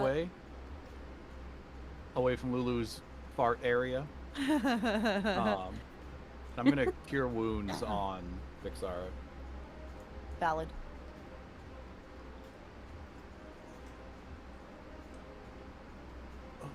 Second levels do I have? I have 3. First should be fine still. Cause it'll be, yeah, that's 17 health. That's That's pretty That good. was for me. Yes. Okay. For Ixara, you are healed 17 healths. Yeah, no, you're just. I don't know if it's me, but you're just really quiet all of a sudden. It must just be for you because I can hear him just Like fine. everybody else is fine. No, it sounds You fine to just- I me. understand. Yeah, Okay, sounds it's fine to just me. me. And then Teddy's gonna shoot the top one. Alright. 12 does not hit. I assume that he will procedurally do nothing. Correct. I'm then done. Alright, Savine. For real this time, it's your turn. Question. Answer. If I cast a spell that uses a bonus action to heal, so I want to cast Aura of Vitality. Mm-hmm. If I was to cast Spiritual Weapon, does that mean I can't use it for bonking if I have to do the healing on a bonus action? So, run that by me. She's Okay, to use two so- bonus actions. So basically, I want to cast Aura of Vitality, because basically, until the spell ends, the aura moves with you, and I can use my bonus action to cause a creature in the aura to regain 2d6 hit points. Yep, I'm so that's asking an- if I... So that's an action spell. Okay, but it says, as a bonus action, I use it to cause people to regain the hit points. I'm asking if I Correct. do that, and I have... If I summon a spiritual weapon, I can't do both on one turn. Like, I can't use the bonus action for the healing and then spiritual weapon go bonk. Correct. Okay. That is what I wanted to know. Okay. Yeah, that's what I was trying to understand, but yeah, no. You Okay.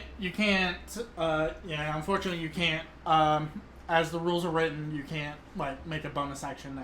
You have to... Okay. I wanted to double check that. Do I want to burn a 5th level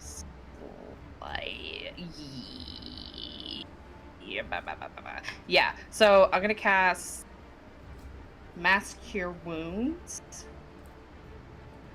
at level 5. So that's going to be for... That hits everybody, it looks like. Yep. It's going to hit everybody. And you're all going to get 17 back for healing. That's very nice of you. That was very nice of you. I appreciate it. Thanks. Yeah, so that's anybody who's injured, including... I don't think Lulu took any damage, but yeah. No, Lulu's been doing alright. Okay.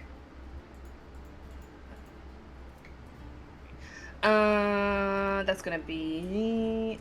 No, that's not gonna be it. I lied. I'm gonna summon the bonk. Alright. My bonk, too. There's my bonk. Summon. Level 2. Where would you like to summon it? Put the bonk next to the frog thing that hasn't taken any damage. Alright. Okay. Now that is it. Alright, top of the turn order, Punchy Sister.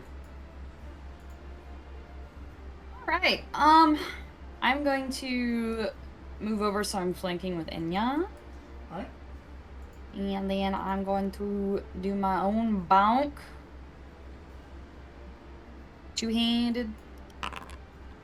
Damn. Nope. 15 misses, unfortunately. I have a second attack. 23 definitely hits. Plus, give me that 3d10.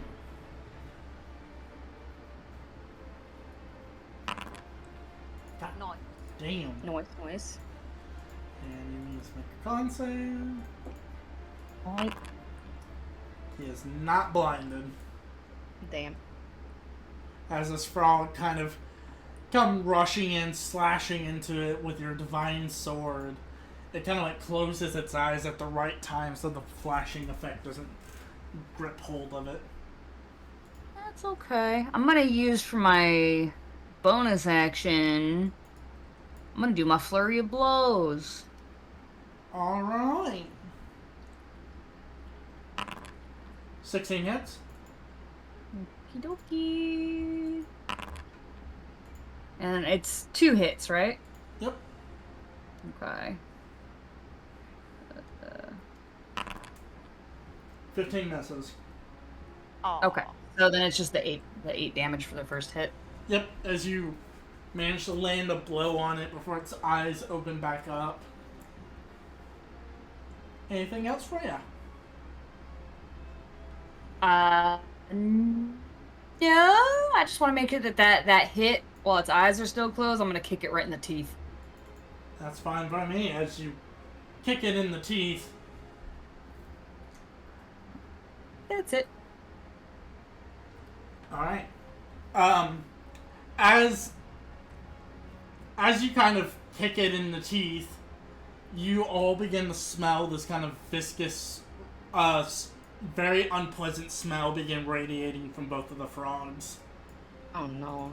And They're gonna blow! they're going to, Froggy is going to bite into Fixara, Miss. and now it's going to try to claw at you twice. Miss. Miss. As the frog attempts to kind of reach out and grab you to put it into its mouth, you easily kind of avoid out of the way. You just like fly, fly. Anna! Okay. Can you move me in front? Lulu's covering my token, so Yeah, give me a second. I want to. I'll just move Lulu away for a second. There go. Echo right here, please. Yep. Okay. Worry is dissipated. Okay. I do some slashies. Okay. Oh wow, with advantage too. Okay. Alright. And the third one.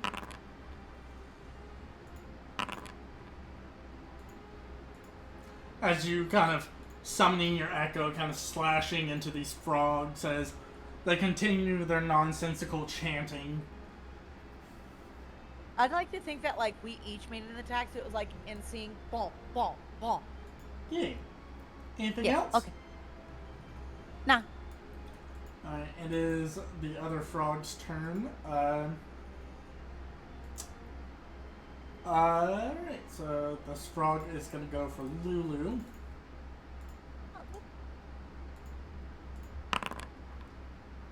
It's a 16 hit a mammoth. That most certainly does. Oh no, not Lulu. Oh no, not Lulu. And then That was a would love- chunkers. I would love to see this thing try to put Lulu in its mouth.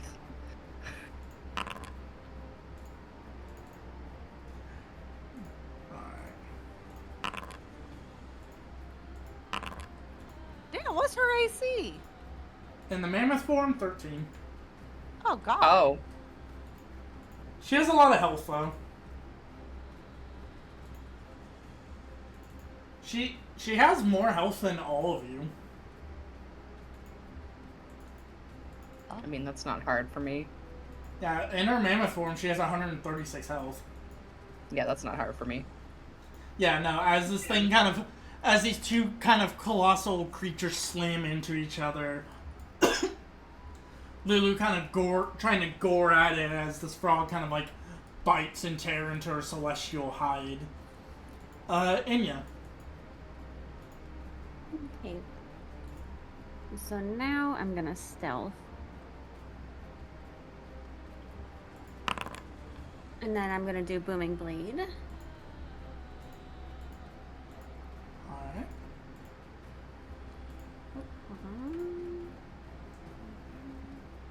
Uh-huh. 14 does not hit. No. As you try to stab into the hide of the... This frog is surprisingly very squirrely.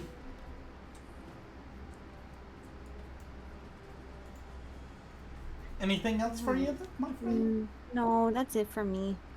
Alright, Lulu. Lulu is going to try to stomp on the frog. Oh.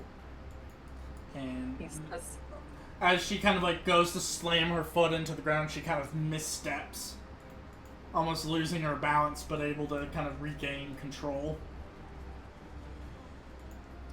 Alright, Simon. Bing, bang, boom. I'm gonna try to shoot the top one and probably miss. Yeah. That just barely misses. Okay, have fun, everyone else.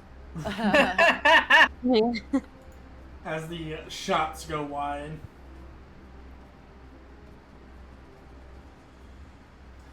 Alright. Sorry, I'm just double checking something.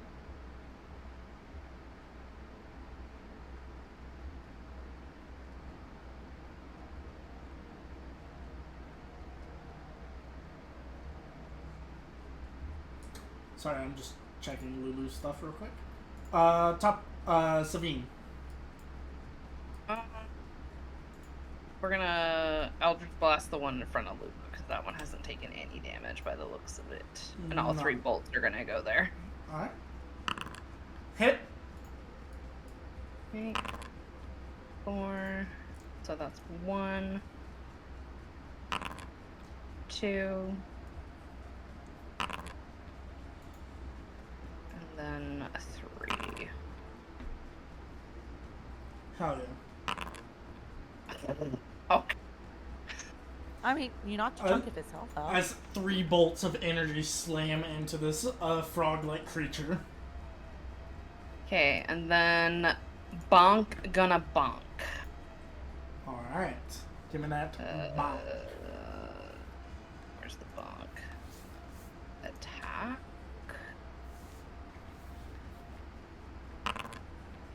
And bonk is gonna miss. Alright. Punchy sister. Okay. I'm gonna do a bonk with full hands. 20 Nice. hits. Nice. And then you want me to do the Yep. D10s? Yep. God damn. As I'm using my con save. It is. This frog is very resistant to being blinded. Yeah. Apparently. Anything else from Yeah, I'm gonna use my second attack for an unarmed. 22 definitely hit.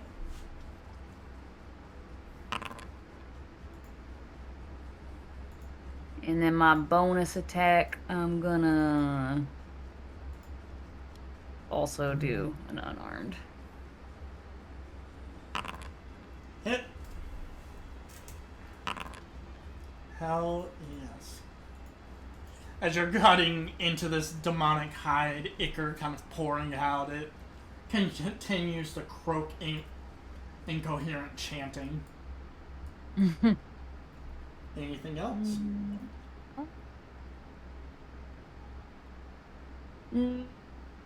No. That's it for me. Alright. The frog. The frog is going to bite at Anna. Okay. Oh, it gone by. 15 piercing. Hi. It's gonna swipe at Vixar. Miss. Hit. 10 slashing. As it kind of lets out this kind of aura of rot and rot emanating from it, as the smell of sulfur and rotting bodies begins to fill your guys' nostrils. Ew. As Lovely. Anna, I need you to make a Constitution saving throw. I'm good at those. Alright, so you resist the effects of the creature's aura. It is your turn. I do slashes. Yeah, go for it. 18 hits.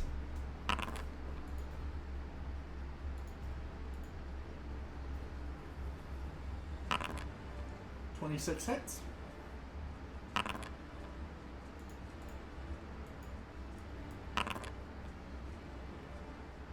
No.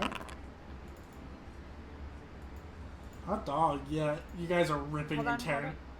Hold on, hold on. I'm holding. Where you at on that? They are. Pop 'em. Pop 'em. Huh? I'm gonna finish it off. That definitely hits. Yeah, no. How do you want to strike down this giant frog demon? Gouge his eyes out. Alright. Yeah, no, as this thing kind of takes in the hits, you're cutting in the flesh, you see its eyes as you gouge right into it, your blade digging deep as you feel it hits something as it lets out its final croak and drops. Hell yeah. I still have my movement, right? Yes. Okay. I'm going to do 5, 10, 15, 20. Now Lulu has advantage. Alright. It's going to be the frog. It's going to strike at the incarnate.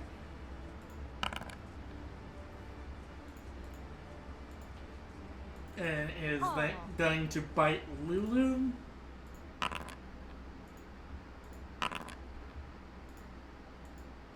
And then it's going to swipe at Anna. Oof.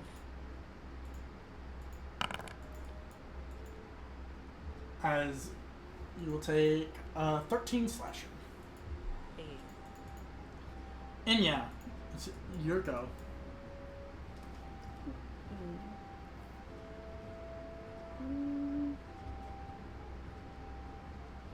Alright, so I'm just gonna hit it with the booming blade. Booming blade. Yep, go for it. Booming blade.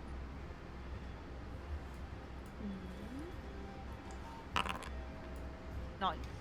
That definitely hits. I hope so. I believe your sneak attack will apply. Because Lulu. Oh, yeah. So, yep. Nice. Jesus. And then roll for damage. Yep. And I need damage on that booming blade because it just inherently does damage.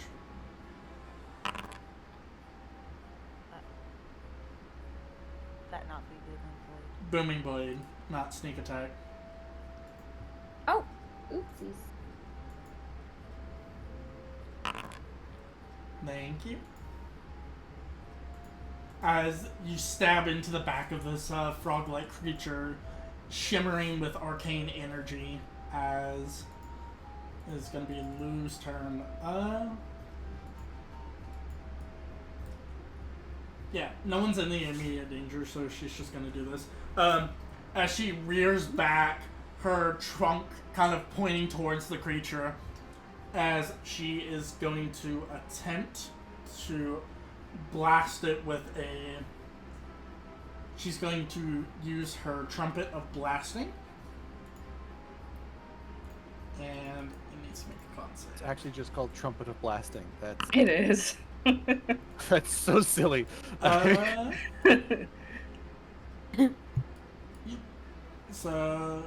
it is. So the creature is going to take half of that. So Ooh.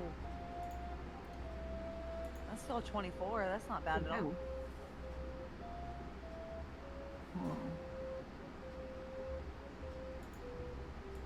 as she lets out this thunderous boom emanating from her trunk into the face of this creature, as it seems to kind of face tank the blast. Simon. I have good news and bad news. What's Good that? news is my turn is very simple. Bad news is it's probably going to go the same way it has the past 3 turns. Hit. Oh my god, I hit Eight. You Back have in so the little game. faith. You Oh, have good so news, little. it's resistant to cold. You have so little faith. Let's go, Oh, Teddy. look at that. Yeah, all right, Good Teddy job, got there. Teddy. Look at that. Teddy! Good job, Teddy. Teddy did the same amount of damage I did. I might as well not even be. Oh, there you go. No, go ahead. Anything else for you? I'm good after that. I got nothing. Alright, Sabine. Rinse and repeat. Eldritch Blast. Alright. So, ha. Nope. Miss. So 1, Yep. 2. And 3. Yes. As your shot, as a few of your shots go wide, but one of them managing to make impact into this toad-like creature. Okay. Bonk gonna bonk.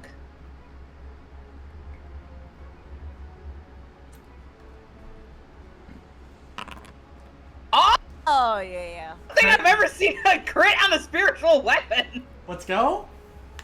What? Let's go. Oh my god.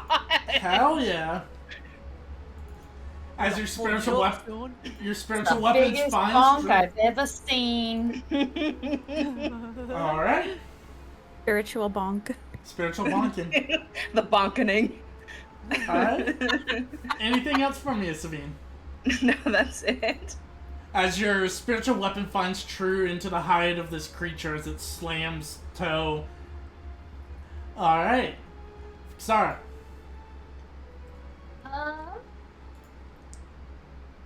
Well, shit. Nobody's positioned. Oh, wait, you know what? If I move, am I technically considered, in opportunity attack range? Where are you moving? Well, I just mean if I move in general, if I wanted to move, for example, over here to be You'll be flanking fine. the Moving out of blue. attack. You're not moving out of attack radius, so you're fine. Okay, so if I'm going like do do do do do. Yeah, pretty much. Yeah, that's fine. Okay. Okay. Yep, so you're I'm flanking with going Lulu. to. I'm going to also do a bonk and miss. You But for try. my second attack, I'm going to do a bonk and probably miss. Nope, Oh. that's a crit. Let's go! Let's go. You have so little faith. I know. Alright, and roll, well, you Oh, that's right. I forgot about that. 10. yeah, no, so as you bring the weapon down, it fills with divine right as you slam it down to the back of this thing as it croaks out its last breath and drops. As Shield bonk. as you finish fighting this large frog-like creature, you hear what sounds like the crushing of windpipes as you turn around and see the pit fiend having one of the giant frog creatures in its maw still holding onto the banner as it with all of its might crushes the head as you hear a sickening snap. The other frogs lay dead at his feet. As he rises up to full form holding up the banner, he turns to look at you all and kind of looks at you. There's a long pause as he kind of stares at you all. Before, after a moment, after assessing you all, he gives you a bit of a curt nod and begins flying off. Okay, bye. As he begins flying off, you see the helm on his head begin radiating a sort of strange energy as Lulu gestures for you all to continue. Lulu responds and just going, "Hurry, we need to make our way to Zariel before we get dragged more into any more unnecessary fights." I agree. Can't we just fly to her? And draw more attention? Fine. We'll walk with our peasant feet. I mean, if you don't want to walk, you can be on my back. I'm gonna hop on Lulu's back. Yeah, yeah. She lifts you up. She lifts you up and puts you on her back. So, as you all continue forward, heading into the direction of Zariel, as fights rage out among you. You all begin to quickly notice as demons begin to try to rush to get to you guys, the devils almost instinctually are being told to intercede as formations of devils form up, blocking the path of the demons that try to rush towards you all. And the devils don't seem to say or pay any mind to you all. Kind of strange. Not doing me a concern right now. As you all begin heading into the direction that is being pointed out, a pathway being almost cut through to you by the by the devil legions, you would eventually find what appears to be a large crowd forming of both devil and demon, almost like surrounding a fight scene. Like, as devil and demon begin cheering on, the mass of them almost put together, Lulu able to kind of gently push them aside as both devil and fiend, both type of fiends, don't seem to pay any attention to you all. In the center of this large circle, a good gap between them, about 100-foot diameter of this large fighting circle, you would see this large creature, almost made of molten fire, holding on to a sword crackling with energy and a fiery whip in the other hand, bat-like wings, and a large hyena-like face, facing off with this large, imposing figure, covered from the neck down in black armor, black feathered wings that stretch out almost as long as her form, a crown resting upon her bald, pale skin, wielding what appears to be a giant hammer, Zariel, as she and this creature seem to be almost in a duel amongst each other, the demons and devils kind of cheering on their victors as the two seem to be locked in intense combat. Zariel parrying and striking back as this creature using its whip to lash out and its sword to swing out at her, landing blows, but Zariel whipping the hammer around as though this large two-handed hammer is nothing more than a simple construction hammer. As she whips it around, you would notice that in between strikes, she's landing blows on what appears to be a mace-like device attached to her other hand that she whips around like a chain, blocking the strikes of the whip and the sword. My question to you all is, would you like to intercede, say anything, or watch the fight go on? I am not stepping into this monstrosity. Yes, I am. Alright. What should we do then? See who wins. Yeah, see who wins. Yeah, but what if Zariel doesn't win? Well, then I guess half of our Then problems Zariel's solved. dead and we can get Elturel back. Oh shit, wait, we need Zariel to get Elturel back. Yeah, because if we just free Elturel from the chains, it's gonna fall into the river Styx. Yeah, you right. Oh shit, we gotta help. Ah shit. Exactly is she fighting again? Go ahead and give me if you want, you can give me a Arcana check. Oh god. That's not gonna go well.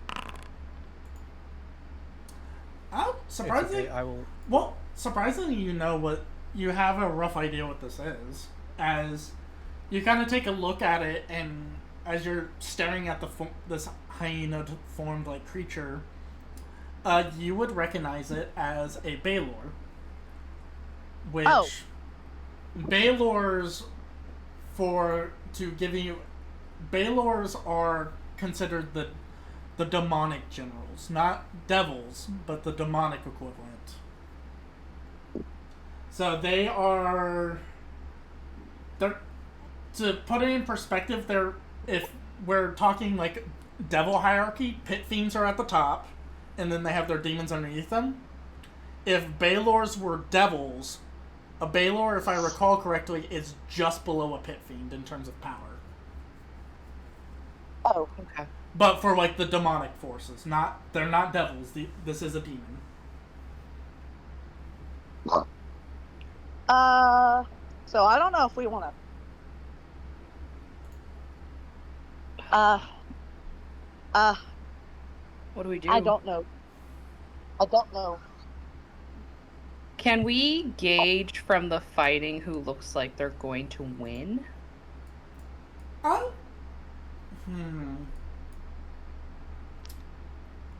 would Yeah, say. can we tell if someone definitely has an advantage? I would say go ahead and give me a. I'd say it's a perception check. Perception? Ooh, I'm good at these. Yeah.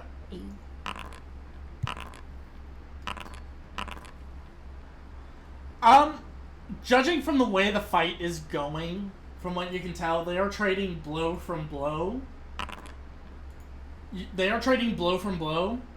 But as things are progressing, you can very much tell that Zariel has his Baelor on the back foot. Okay. Well, I mean, if they're dueling, I feel like it would piss them off to interrupt a duel. That's very dishonorable. Yeah. I feel like if we're trying to be diplomatic with Zariel and ultimately redeem her, that interrupting her duel would not be a good way to start things. That's fair. Is the decision then to let it play out and see where it goes? Like maybe we should just keep a close watch, and if things start shifting the other way, then maybe we would stop it. Question. How close are we to the Baelor? Again, they're fighting within 100 feet in the middle of this 100-foot circle that's been cleared to them. So we're not close to them then? 100 feet. Okay, shit, never mind. Unless you want to Run run into... cast guidance on Zariel. No, I wasn't going to cast guidance. I was going to attempt to cast blindness, deafness on the Baelor. I mean, if you want to intercede, you're more than welcome to. I don't know if that's a good idea, though. That's the thing. Yeah, That's what I'm trying to like, decide. That's what I'm trying to decide. Do I want to... Because my thought process is, because we want to, I guess, somewhat help Zariel, is I either want to try blindness, deafness, or command on the Baelor. Well, but the thing is if you do that, though, that gives her an unfair advantage, and that's going to, like, take away the honor of winning the duel.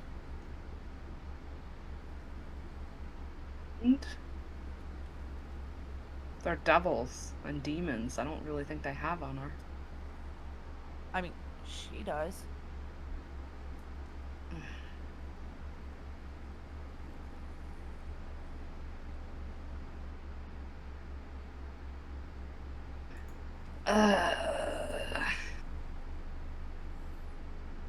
That's what I don't know.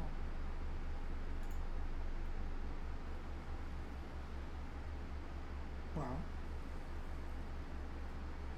I have an idea. What if I were to send my echo out and be like, we have something important to tell you. Can we interrupt this duel? Do you think she'll listen, though?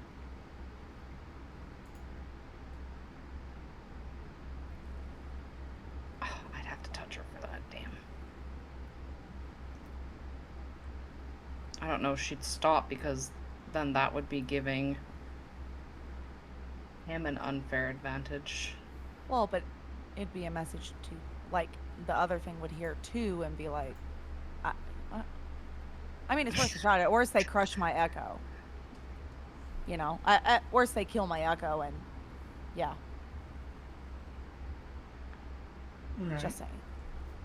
So. I want to make sure everybody's okay with that, though.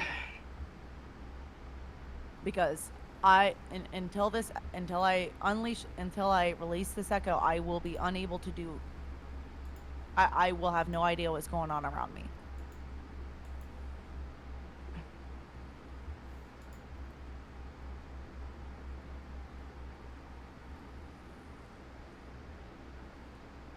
Not everyone at once, no. I don't know what the. I mean, we can try that. I don't really know. I don't know what the correct play is here. To Yeah. Be honest with you. Okay. I don't want to just not help her. We need to give her the sword. The other option is we just have Nox zip over there and just toss the sword at her. Be like, hey, here, use this instead. Well, no, because then that won't redeem her. She'll be using it to fight, which gives her like. Yeah, but if she touches it, then it might just automatically redeem her. I don't know. Yeah, we don't exactly know the details of how that is exactly going to work. All we know is that we have to give it to her, but we don't know if it's like a, oh, she touches it and it just happens, or if it's some kind of conscious decision she has to choose. I feel like it would probably be under the conscious decision realm. I will say, kind of rewinding things a little bit, just to give you guys context. Lulu, we'll say for the sake of it, as you guys are flying over, Lulu will mention that she has to consent. She has to take it back willingly. You can't just throw it at her. She needs to. She needs to be willingly accepting the weapon. Okay. She needs to be willingly accepting it with the intention of being redeemed, or can she accept be like, yes, my sword, now I can use this to cause more chaos? Pretty much. Like, she has to, like, I guess the way Lulu would explain it is she needs to consent to going back to her station. You can't force her to do it. She needs to be willing. Okay, so who has the highest persuasion? I've got a +8. No, +5 to my persuasion. I got a +6. And you think I would have any sort of leeway because I am one of her Hell Riders? No. Damn it. You are not one of her Hell Riders. No. I'm a descendant of it. No, you are not one of her Hell Riders. Oh, is this just a different Hell? Okay. Her Hell Riders are fighting in the Blood War right now around her as her forces. You are not one of her Hell Riders. I misunderstood that part. Okay. I have a +6 on persuasion. What does everybody else have? I have a +1. I have a +5. Okay. Because I can also give that person guidance as well. So that So would Anna still has the highest. Yeah. I was like, I got the +66. Mm-hmm. Okay. But we have to get her attention, though.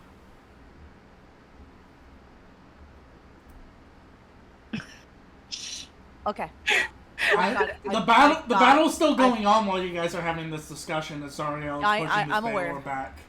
Yeah. All right. Here goes nothing. I'm going to summon my Echo. Pushing it back further? Yeah, she's winning in the duel immensely. Okay. Well, if she's winning in the duel immensely, I'm not going to step in. I say, why don't we just let her fucking win? Yeah.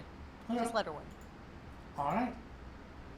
Yeah, as the fight kind of continues on, eventually it gets to the point where with one hand in tow, the weapon breaks free. She knocks the weapons out of the Baylor as it rushes to grab at her, wielding the hammer as it radiates kind of this bluish energy as she slams it into the skull of the Baylor, and as its skull cracks, you see as the Baylor radiates with infernal energy as it erupts into a giant fireball around. As this explosion emanates, the forces around you begin fighting each other again. And as the smoke clears, you see standing in the middle of this explosion, kind of unfazed and looking around, Zariel, as she she spreads out her wings. chains on the end of her other arm begin to wind up into a mechanism attached to her arm as a jutted mace-like protrusion winds back. As she seems to assess what's going on around her, she spots the mammoth form of Lulu in the crowd. Okay, because I was going to say, if she didn't notice us, I was going to use thaumaturgy to yell. We will be noticed. Yeah. Notice me, Zariel! Notice me, senpai. As she takes a moment and she sees you all, she kind of ascending up into the air a little bit as she kind of makes her way over towards you all. Kind of this aura of energy kind of emanating from Zariel, her mere presence almost, despite being this twisted demonic form, something about her radiates with a degree of holiness. She, looking down upon you, her eyes a deep red, almost like the same, almost with a sensation of burning, similar to the burning crown upon her head, as she kind of looks down at you all. As her voice opens up, this choir of voices communicate with her, but the voices are not divine in any aspect. Rather, it almost sounds like a gravelly choir of singing. Some of them almost sounds like they're being choked by something but forced to sing, as her raspy voice speaks out. She looks down and goes, "I am very surprised to see mortals this deep into the fight. Well done, you've managed to get this far. But what is it that you want?" Anna's gonna kind of clear her throat, and Zariel, your power is immense, and that is very clear from the duel that we have witnessed. However, I want you to think about whether or not this is what you truly want. If possible, if you would like, we have a way for you to get back to your rightful place in the heavens.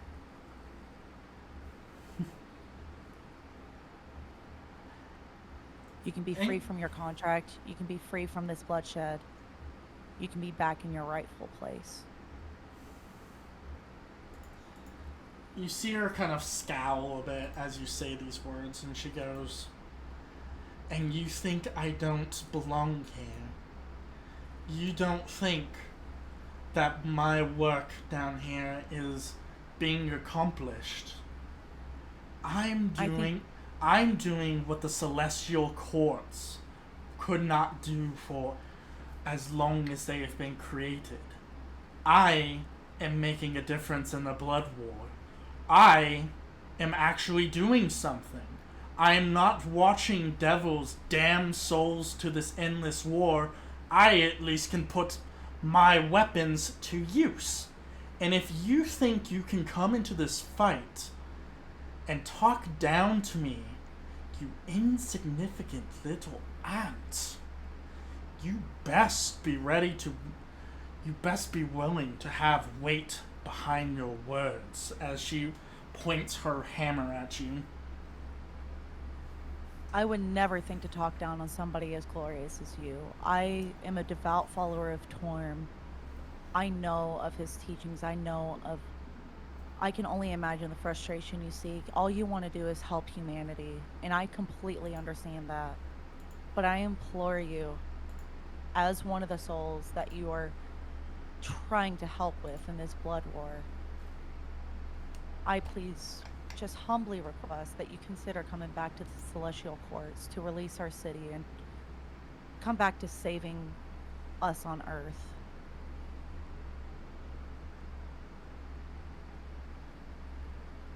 She, looking down from her position, she kind of stares at you. I kind of drop down to one knee. A smile kind of forming on her face as she kind of laughs. She looks at you and goes,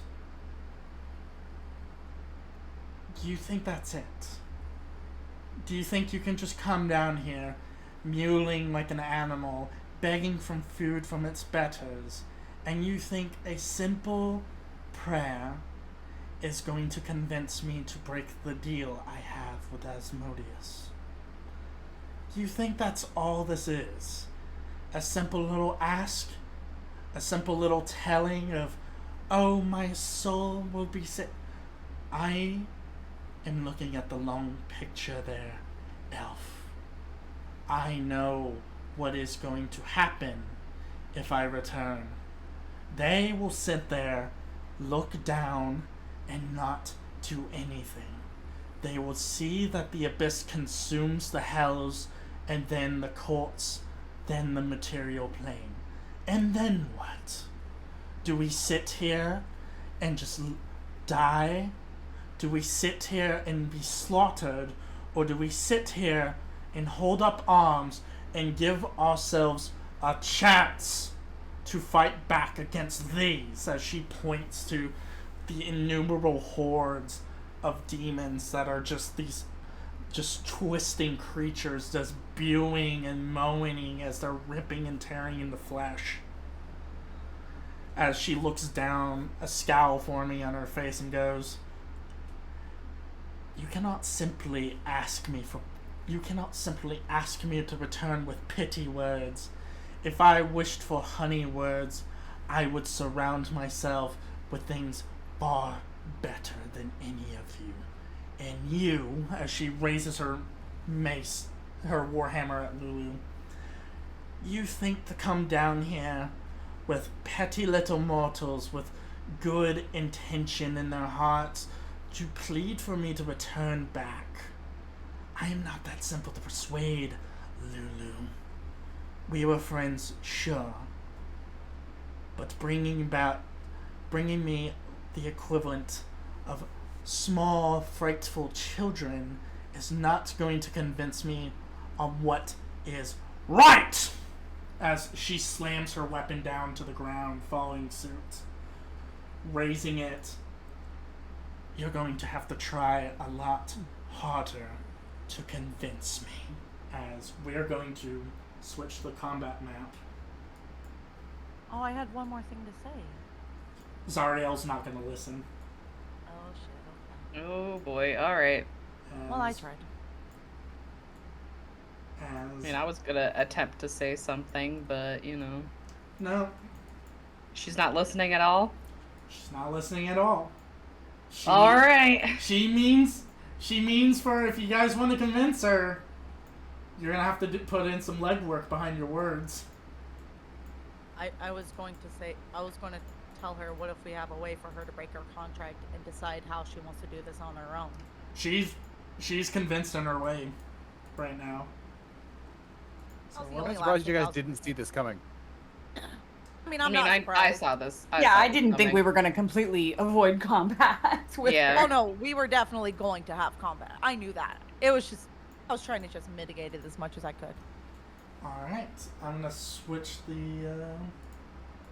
It was worth a shot. God, look how big that avatar is. Mm-hmm. Yeah, haha.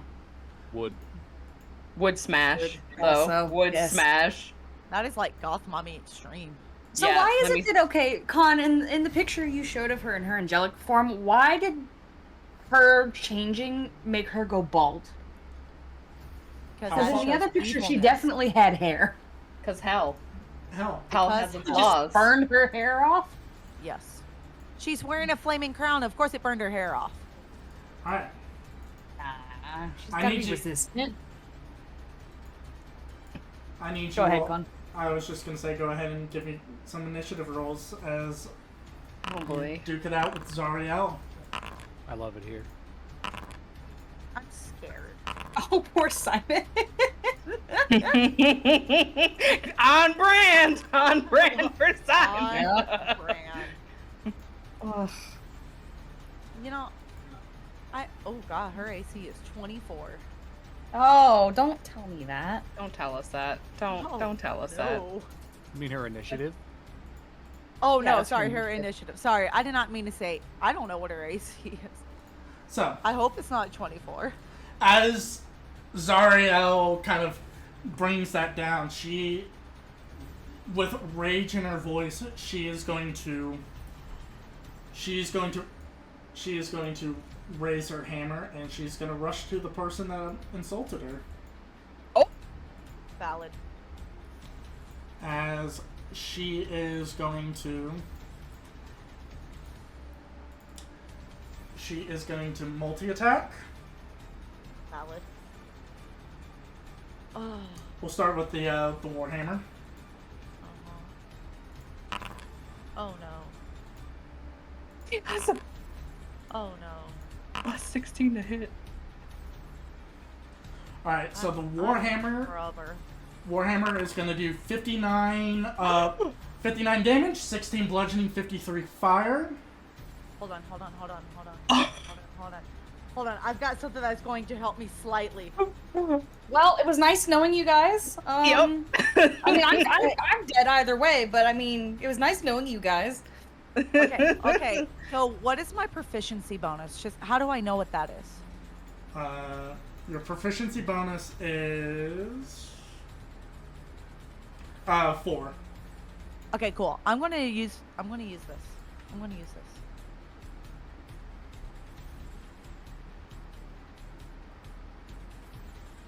I'm gonna use reactive resistance. Okay. What are you're gonna resist the fire damage? Correct. Okay. So Okay, that so one thing at a time. How much bludgeoning was that? 16. This is magical, so it overrides your heavy armor resistance. God damn it! Whoops. Hold on. I had 90. And Now I subtract 16, so 74. Okay. and 43 fire, so half of that would be 21, somewhere in that ball. Yeah, 21. Yeah. It hurts a lot less than 59. And both of our mace strikes hit. Yeah. So she's gonna do 17 piercing. And Hold on. I gotta do math.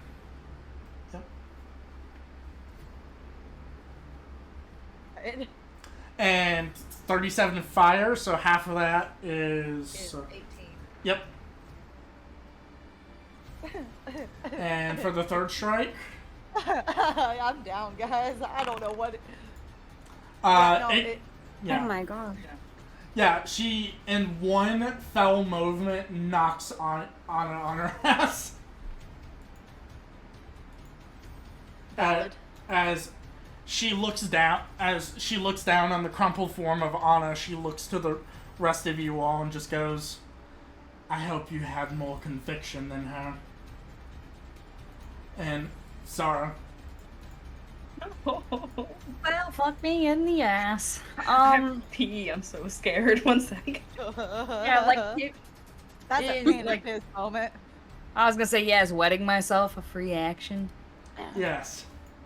Awesome. I'm gonna use my bonus action now to second wind myself real quick here. Oh, yippee! Fucking Christ. So that's, oh my god, can you? 9. 72. Woohoo. Okay. Well, that was my last second wind. If I move over here and Anna's down, that's not considered flanking. Nope, It's that's not. definitely not considered flanking. It is not Because considered. your ass is Yeah. booty butt cheeks. Yeah. Okay. I mean, you have the sword. Maybe you'll have a better time convincing her than I did. Maybe I got a bonker with it.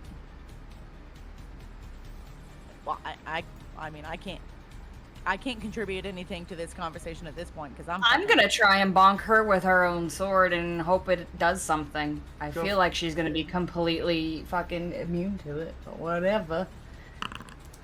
Nice. Good news.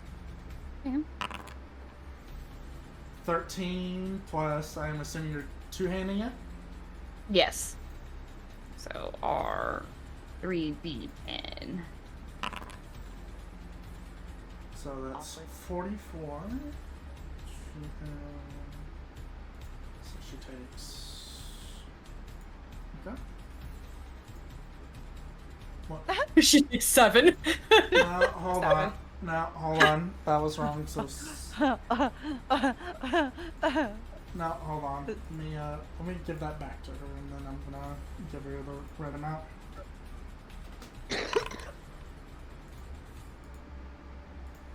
There we go.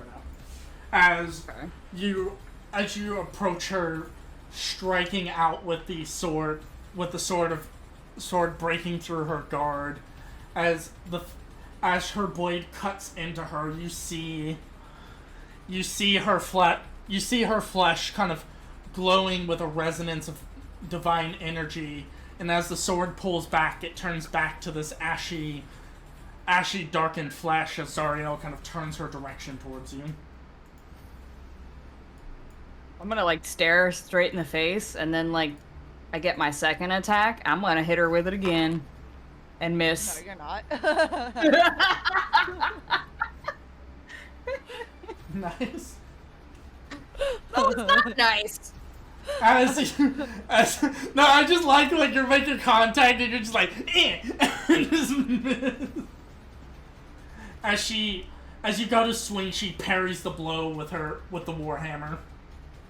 Alright, well, for my bonus... Oh, wait, I already used my bonus action. Never mind. Wait, didn't she have... Oh, she's not evil. She's still... Wait, is she evil now? Yeah, she's lawful evil. Okay, so with the first strike, she has Oh, to do that's that right. She has to make the con save. And failed. So she blind. Yeah, she blind. Oh. She blind for the moment. So, okay, also... Quick, hang on. Let me double check something that I have here, and it's relatively new to me, so give me a second.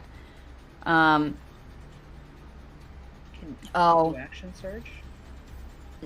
Yes, but what I was going to say is, so with the remarkable athlete, it says immediately after you score a critical hit, but you can move up to half your movement speed without provoking opportunity attacks. But because I took that second attempted attack and missed, it no longer counts as immediately after the crit, right?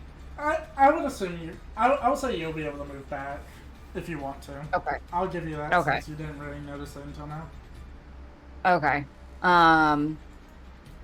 So half of my speed is like what, 45? Correct. Yeah. Okay. So that puts me directly behind.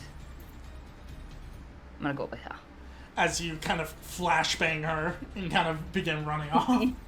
So if Yeah, I so can now she's interrupt, blind, and good luck, everybody else. So if I can interrupt, I'd like to think like while I was talking, like if it were like a movie, there's like this like very melancholy, like inspirational music, and then it just cuts off as she like fucking barrages me into the ground. Probably. Alright, anything else? No, that's all I can do, because I already used my bonus action at the start of the turn. Alright, Inya. Okie. So I'm gonna just hit her with the bone blade, and that's with advantage since she's blind, right? Yep. Okie dokie. Hold on a second. I will be contributing nothing to the final fight. That's not true. You contributed a meat shield. Of 19 3 does attacks. not hit. Oh no. Okay.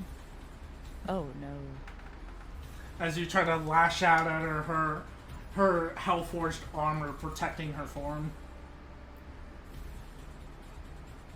Anything else for you? Probably just gonna Disengage, bonus action, disengage, bonus action, disengage if I was you. I had the most health out of all of us. No, Scott has the most health. Hello. How much does Scott have? He's got 123 or something? No, I've got more than him. Oh. Yeah, I Wow. have 111 at full. Okay. I will disengage, actually. That's probably a good idea, because Yeah, just fucking bail. Fucking bail. Christian bail. Yeah, I'm gonna go like over here. Alright. Anything else? No, that's it. Alright, Sabine.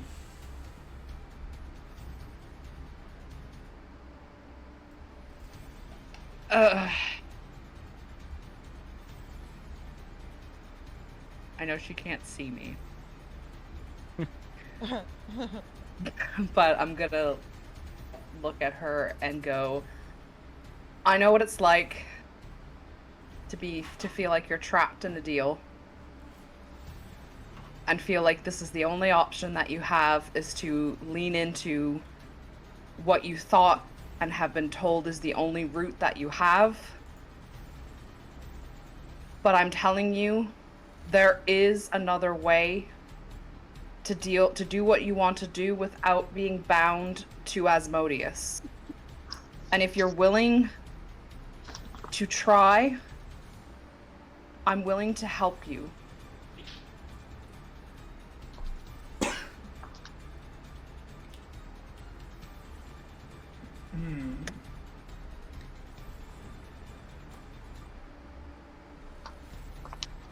I'll make note of that. Okay.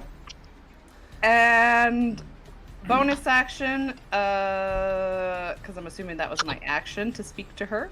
Yep. Yep. Bonus action, we're gonna do a good old healing word on Anna. We're gonna do a level 3. So she's up with 11. I will do that in just a moment. I figured I was not contributing, so I went outside for a second. I am also gonna just slightly scooch back a little bit. I'm gonna do 15 feet, so half my movement. All right. Anna, as you finish your sentence, you feel a barrage of damage come slamming out into you. As your vision goes dark, you find yourself on the ground, Zariel still looming above you. But she seems to almost still kind of be staring down at you. Oh, so I'm like laying on the ground looking up at her right now and she's staring down at me? Yeah. You can see her eyes are clearly shut, but she is looking down.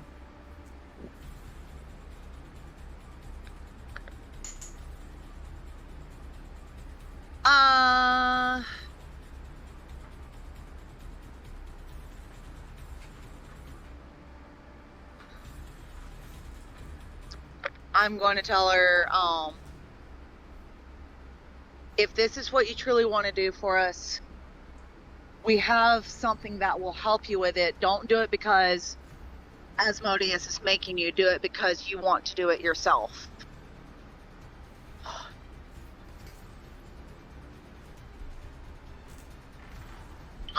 Alright.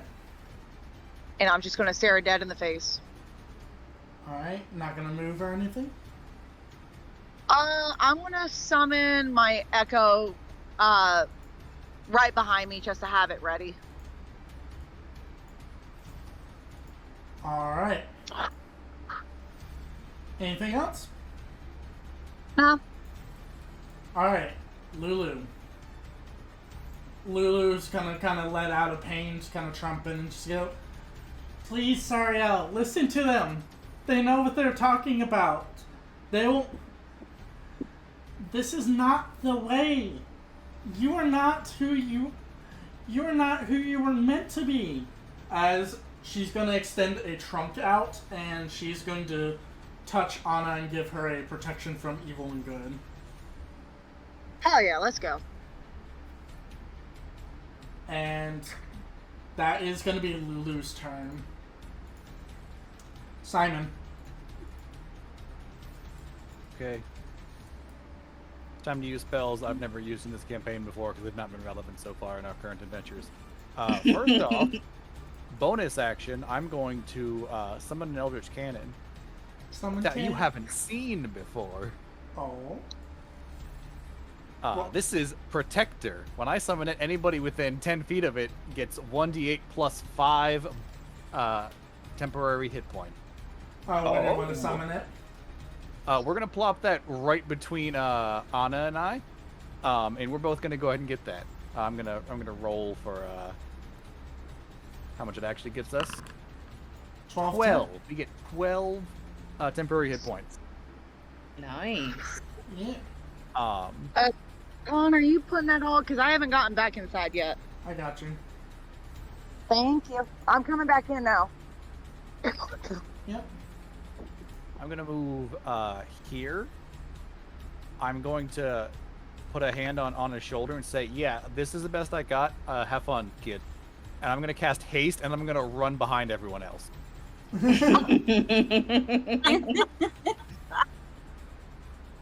Wow.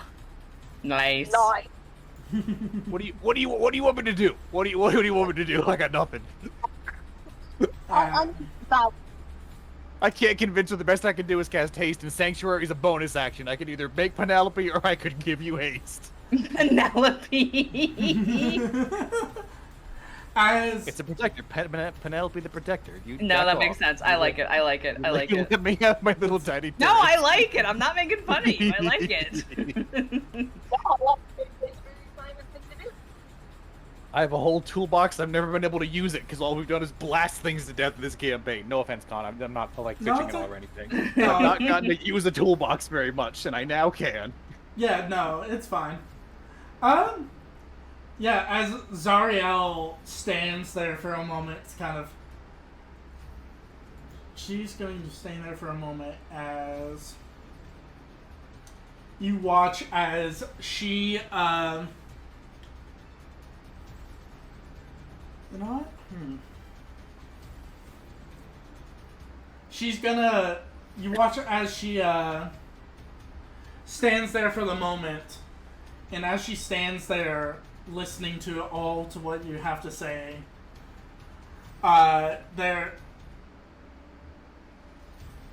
she speaks in and goes, Asmodeus is not making me do anything. He has given me the tools I need to end this war, this ceaseless slaughter that happens. I am protecting the realms better down here than I would up there, and you expect me to just give it up? Have you not seen around you what is to happen? What is to come? As she raises her warhammer, you would see for a moment a flash as the blood war disappears around you all, and you would find yourselves back in the material plane as though a vision, but it's not where you once left it.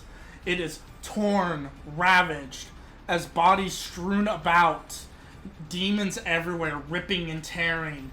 You would see the familiar forms of a Nogu ripping and tearing down innocent people as he cackles and laughs.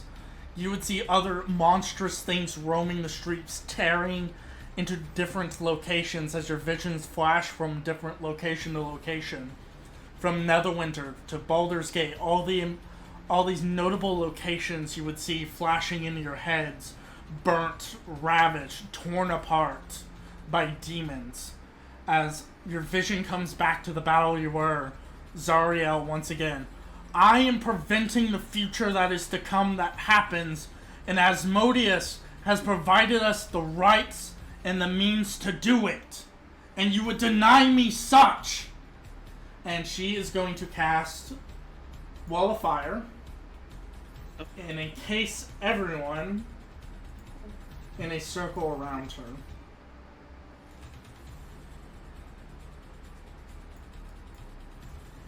Okay.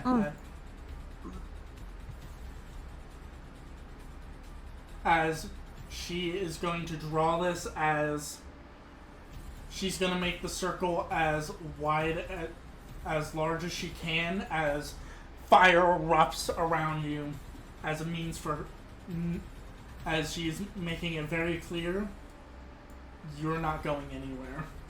As the blinding effects dissipate and her vision comes back. As if we planned to? What the? Can I, like, I know my turn is over, but can I just kind of look at Vixara with a pleading look and say, show her? Am I supposed to show her? This, I mean, she sees that I have the damn thing. I hit her with it. sorry, it's She your may go. not recognize what it is. You wave it around in her face like a stick to a dog? Glow stick. It's a glow stick. Come here, girl. You I want mean, this you stick? Like, what do you want me to do? Just be like, this is your sword. And, like, I don't know, something. There are many like it, but this one is yours. Yes. Oh, Lord. I mean, okay. you're the one with the sword. You decide what to do with it. I'm going nowhere. I'm dying on this hill of trying to convince her. Like, if I die in the process, I die in the process. That's just, this is all Anna can see doing. Oh, excuse me. Okay.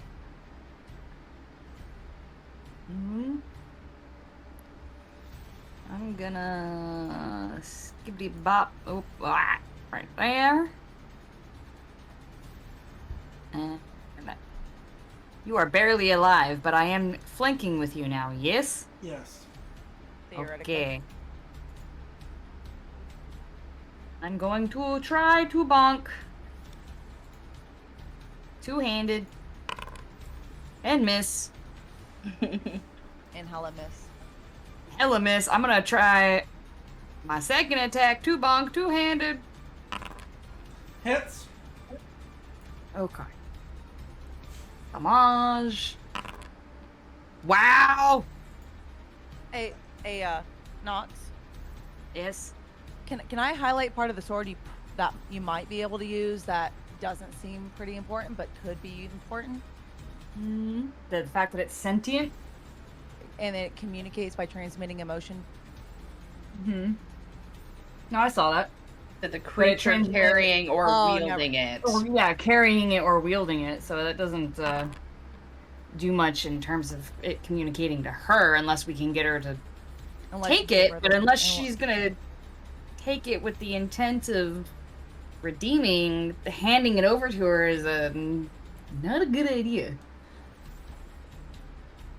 Could try to goad her and do it. Yeah, that's what I'm saying. You're right there. You can be like, yo, I have this for you. Could. Bet you won't grab this and redeem yourself, nerd. Yeah, the reverse psychology tactic.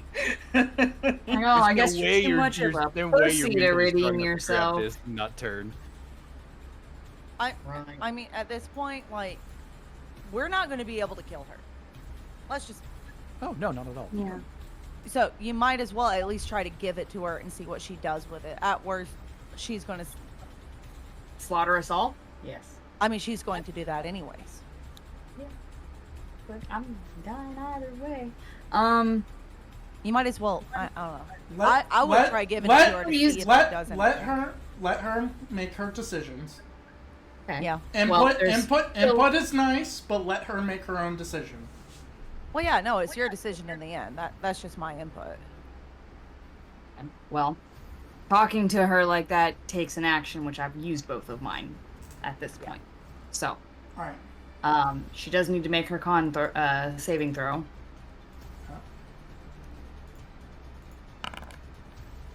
Ooh, okay.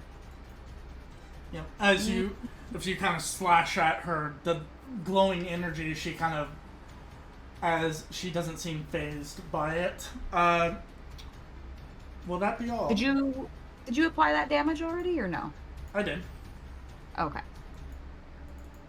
Alright. Okie dokie. Will that be all? Yes. Okay. Well, actually, I mean, could I use my bonus action to try and show it to her, or does it have to be an actual action to try and conversate with her? I would say normally, like, having more than if you're gonna go on a diatribe, that's gonna be an action. Like, what are you gonna say to her? Like, I just kind of want to ask, like, hold it up and ask her just if she recognizes it. That's it. Just kind of draw her Yeah. attention to it to start. Yeah. Yeah, if you draw her attention to it, yeah, she's gonna turn and look at you and she goes, I recognize my blade from anywhere, and if that's all you're going to do, she's gonna burn 2 legendary actions, Ooh, good. and she's gonna look at you, and she's going to just say the words, immolate, as I need you to make a wisdom saving throw. Oh god, no. Oh no. Oh god. I'm oh going god, to oh god. dissolve. Okay. I didn't think you were going to beat it anyway, because the DC is 26. Yeah.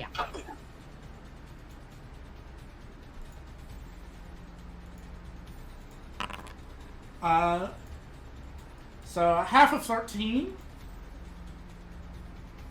No, you failed. So Ow. 13. Yeah, no. Yeah, 13. Half because you're resistant to fire. Okay. Because you're holding the sword. Yeah. As I mean, it could have been way worse with 4d10. Yeah. she looks at you, fire breathing from her eyes, as you feel the inside of your body spontaneously combust. Yeah. Inya, it is Yeah. your go. It,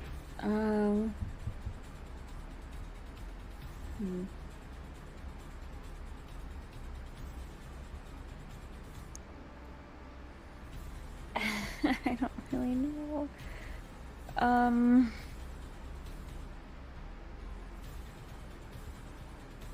I guess I could try to get a hit on her, but like I don't know how much good that's gonna do.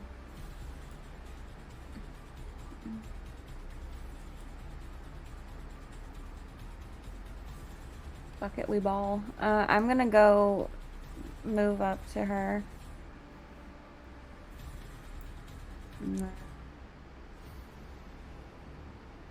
Just hit her with a booming blade.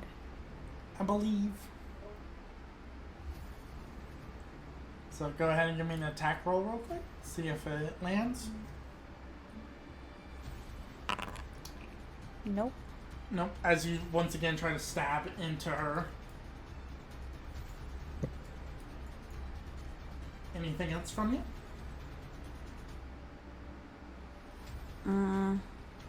Could I disengage from that? Yeah. You I can was like, disengage "Alright." and run off. Go like over here. Alright. Will that be all? Yeah, that's it. Alright, she's gonna use a legendary action. As you go to stab, she looks away from Vixara, kind of looks down at you as you go to run. As you turn around, you watch as she vanishes, turning back around, her presence right in front of you, going, and where do you think you're going?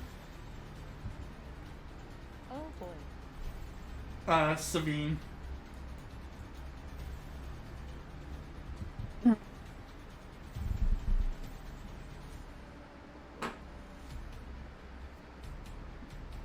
I don't know if I want to do this or not. Do I want to burn this and try? Oh, what are you gonna save her for next campaign? No, no. This is kind of where we gotta like. No, it's not for next campaign. I just, this is a gamble. Can I use Divine Intervention? Oh. And I'm going to ask Leviatar if she can give. I'm trying to think what I want to get her to do. I want to ask Leviatar if she can give me a way to show Zariel that she can still do what she wants to do without being in the contract with Asmodeus. Alright. No, that's... do you have to make a roll for that? Yep. Alright, give me that roll. I have to roll a d20. and I need to get an 11 or lower in order for this to work. Lower. Roll bad. Oh shit, I should roll this. Hell yeah! So, we're going to take a pause on the combat music and everything. So, as Enya, as Zariel appears in front of you, looking down at you as though you were nothing more than almost looking through you, like you are nothing more, you are nothing to her. There is Savine, you pray to your goddess, you pray to Leviatar for an answer and a solution to this. As you give the prayer, you hear the soft acknowledgement from the back of your head of Leviatar. As... I know Divine Intervention normally says, like, spells and stuff, but I do like the idea of the gods assisting.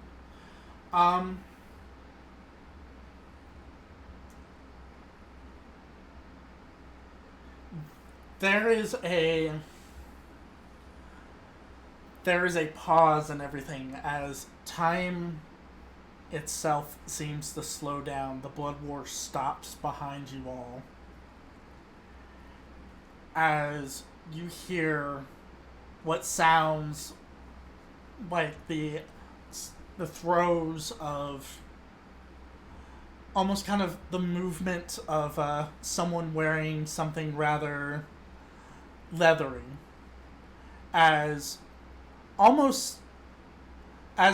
everything seems to pause for a moment.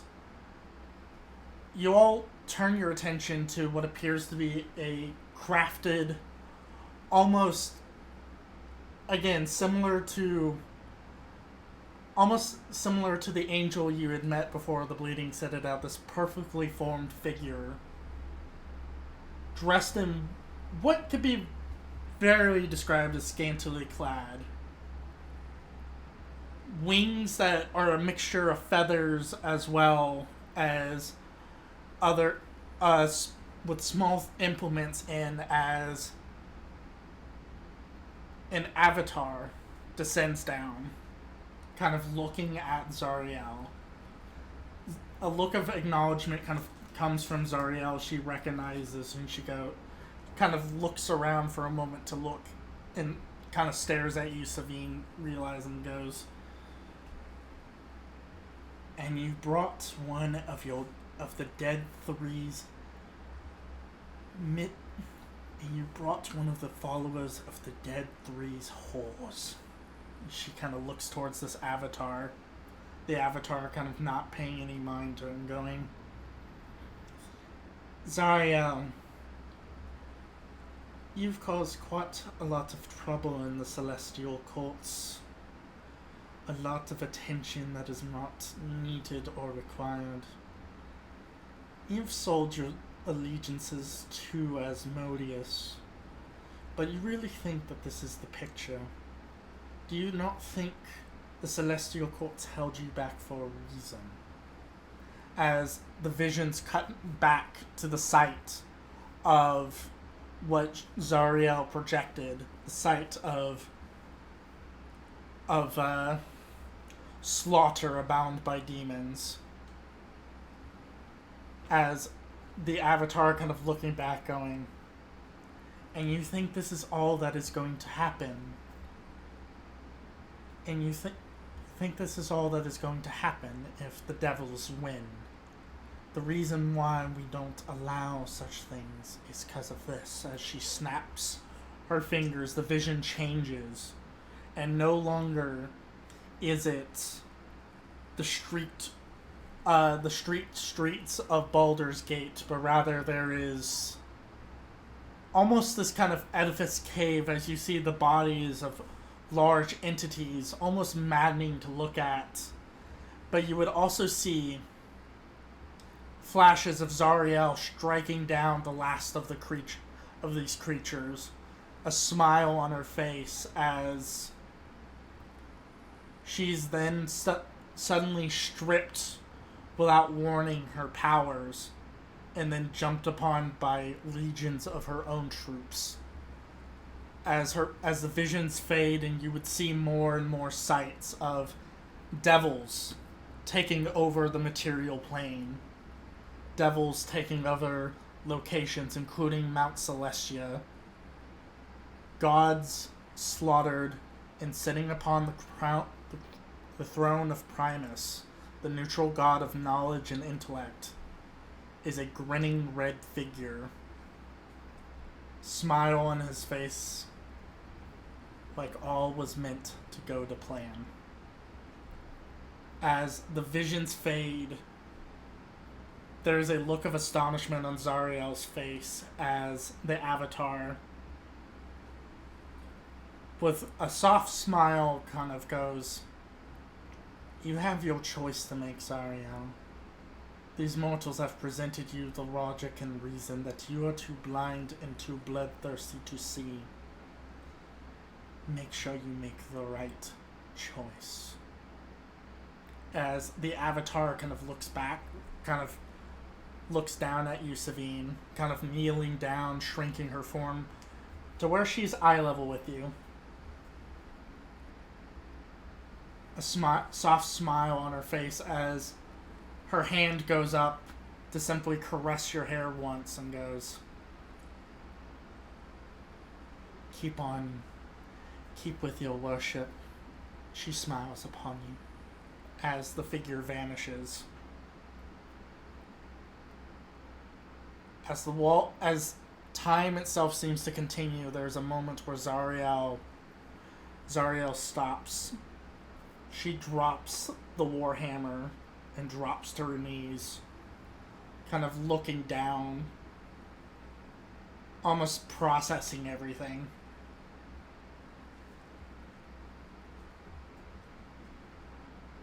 Gonna walk. No, it's just disconnected. Got another ad. Some guy is crying while his AI car drives itself down the road. Fucking we're back. Okay. No, don't eat a cheese. What is the cheese? Anyway, pull back in. Okay. All right, we are back. Okay. Yeah. So I'm gonna, like I said, tentatively, like I'm gonna put a hand on her shoulder, and I'm just gonna go. You know that he's just using you as a mean to the ends. Devils, demons, they use each other. You may think that he's assisting you right now, but what happens when everything's done, when every last demon is slaughtered? Who's next? You think he's gonna let anybody who might threaten his power walk free? That's what happened with Bel. That's what happened with Tiamat. That's what happened with any god, goddess, being that has any sort of power. They're seen as a threat, and they get trapped. They get knocked down. And that's gonna happen to you if you keep this up. Or, and I'm gonna extend out a hand to her, you can do what you want to do without being down here and without being bound to him. And you can come back to where you need to be, to where the people need you to be.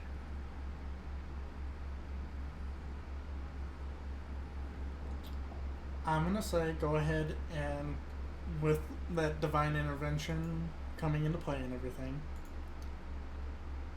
I would say go ahead and give me a persuasion check with advantage. Damn, I should have given you the nat 20. The DC is dropped immensely because of the divine intervention, because you literally called an avatar of Leviatar down here. I didn't think that was gonna work. Okay, I with didn't think I advantage. could this far. I really didn't think I'd get this far, if I'm being completely honest. So. Oh, goddamn.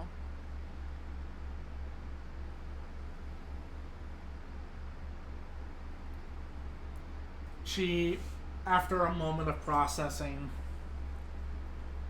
Zariel kind of seemingly kind of taking into your words, she kind of shakes her head and goes,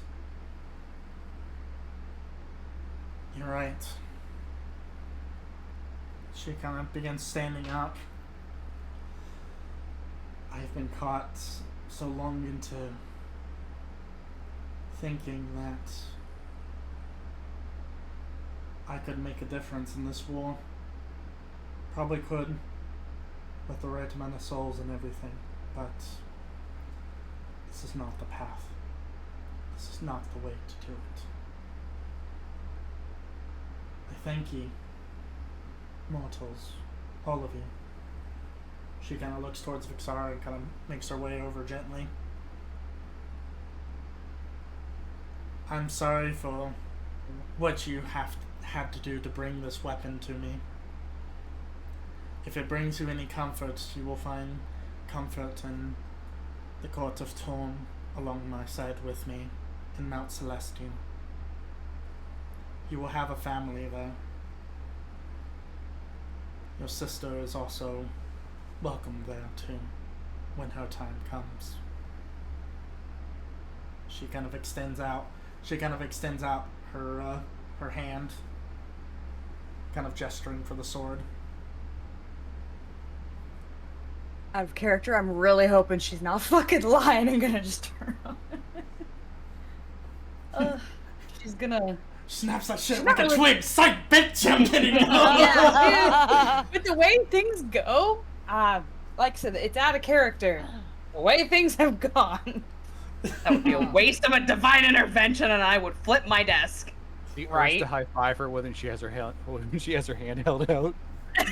Kind of, yeah. Got you, fam. But she's not gonna necessarily like say anything. She's just gonna kind of give her like a bit of a solemn nod. She's not smart, but she kind of recognizes that maybe now's not the time and place to be a dumbass. And she's just gonna hand it over to her. Yeah. As you kind of extend the sword out, the sword slowly begins kind of hovering out of your hand and heading towards her. As there's a moment of pause as Ariel kind of looks at you all, looks at the sword, and as her hand touches the hilt, you hear the sound of burning as she kind of lets out a groan of pain as she drops to her knees, her hands burning as she grips harder onto the sword, as her skin begins burning with radiant energy, as the sword itself almost seems to burn away at her flesh.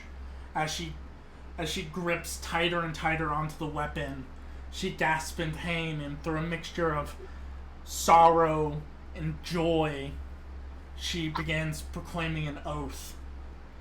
And as the oath begins proclaiming, you see that her demonic features begin slowly melting away, as the crown that was once flaming turns into a divine blue light.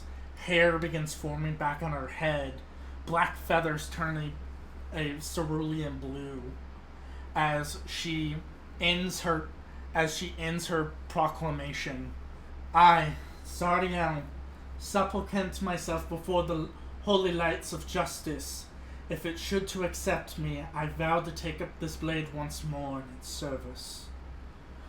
And as she looks up towards where the sky would be, silence fills the area for a moment before a light seemingly from the heavens itself strikes her.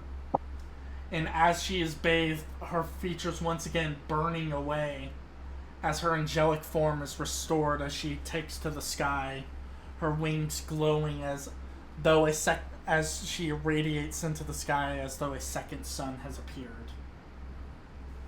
As Lulu kind of lets out a gasp of delight, you hear a trunk of triumph come as seeming as demonic forces begin kind of cutting through and closing in on the circle, you would see Zariel descending down,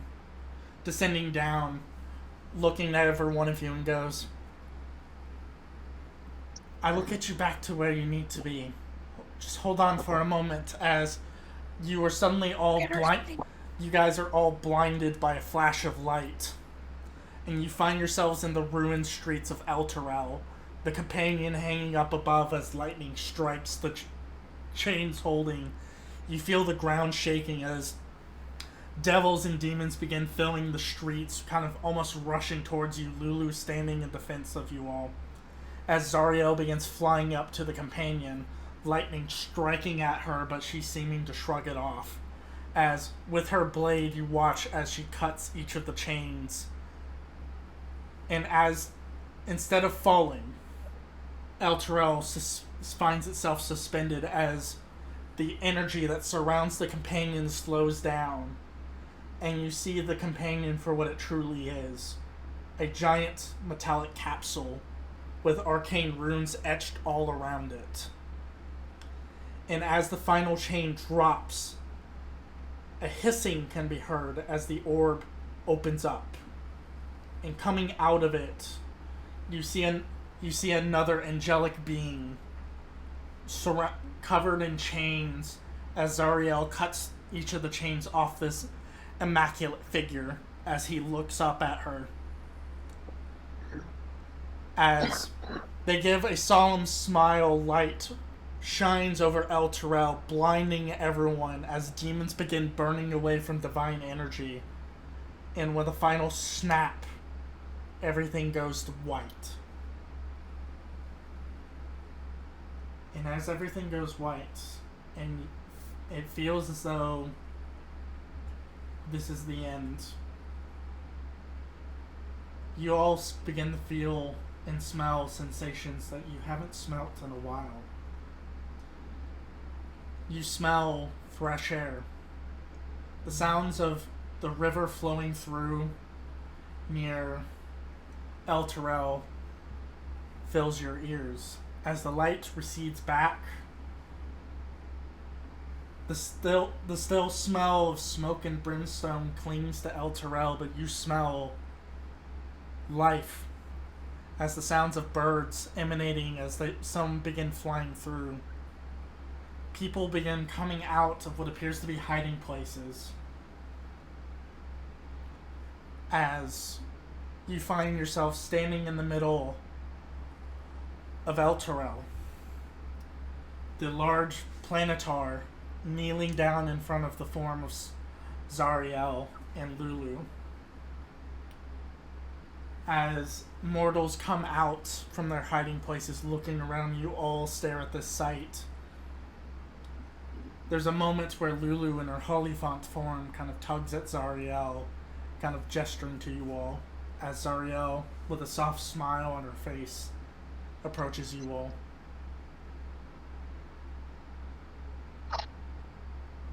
As she kind of approaches,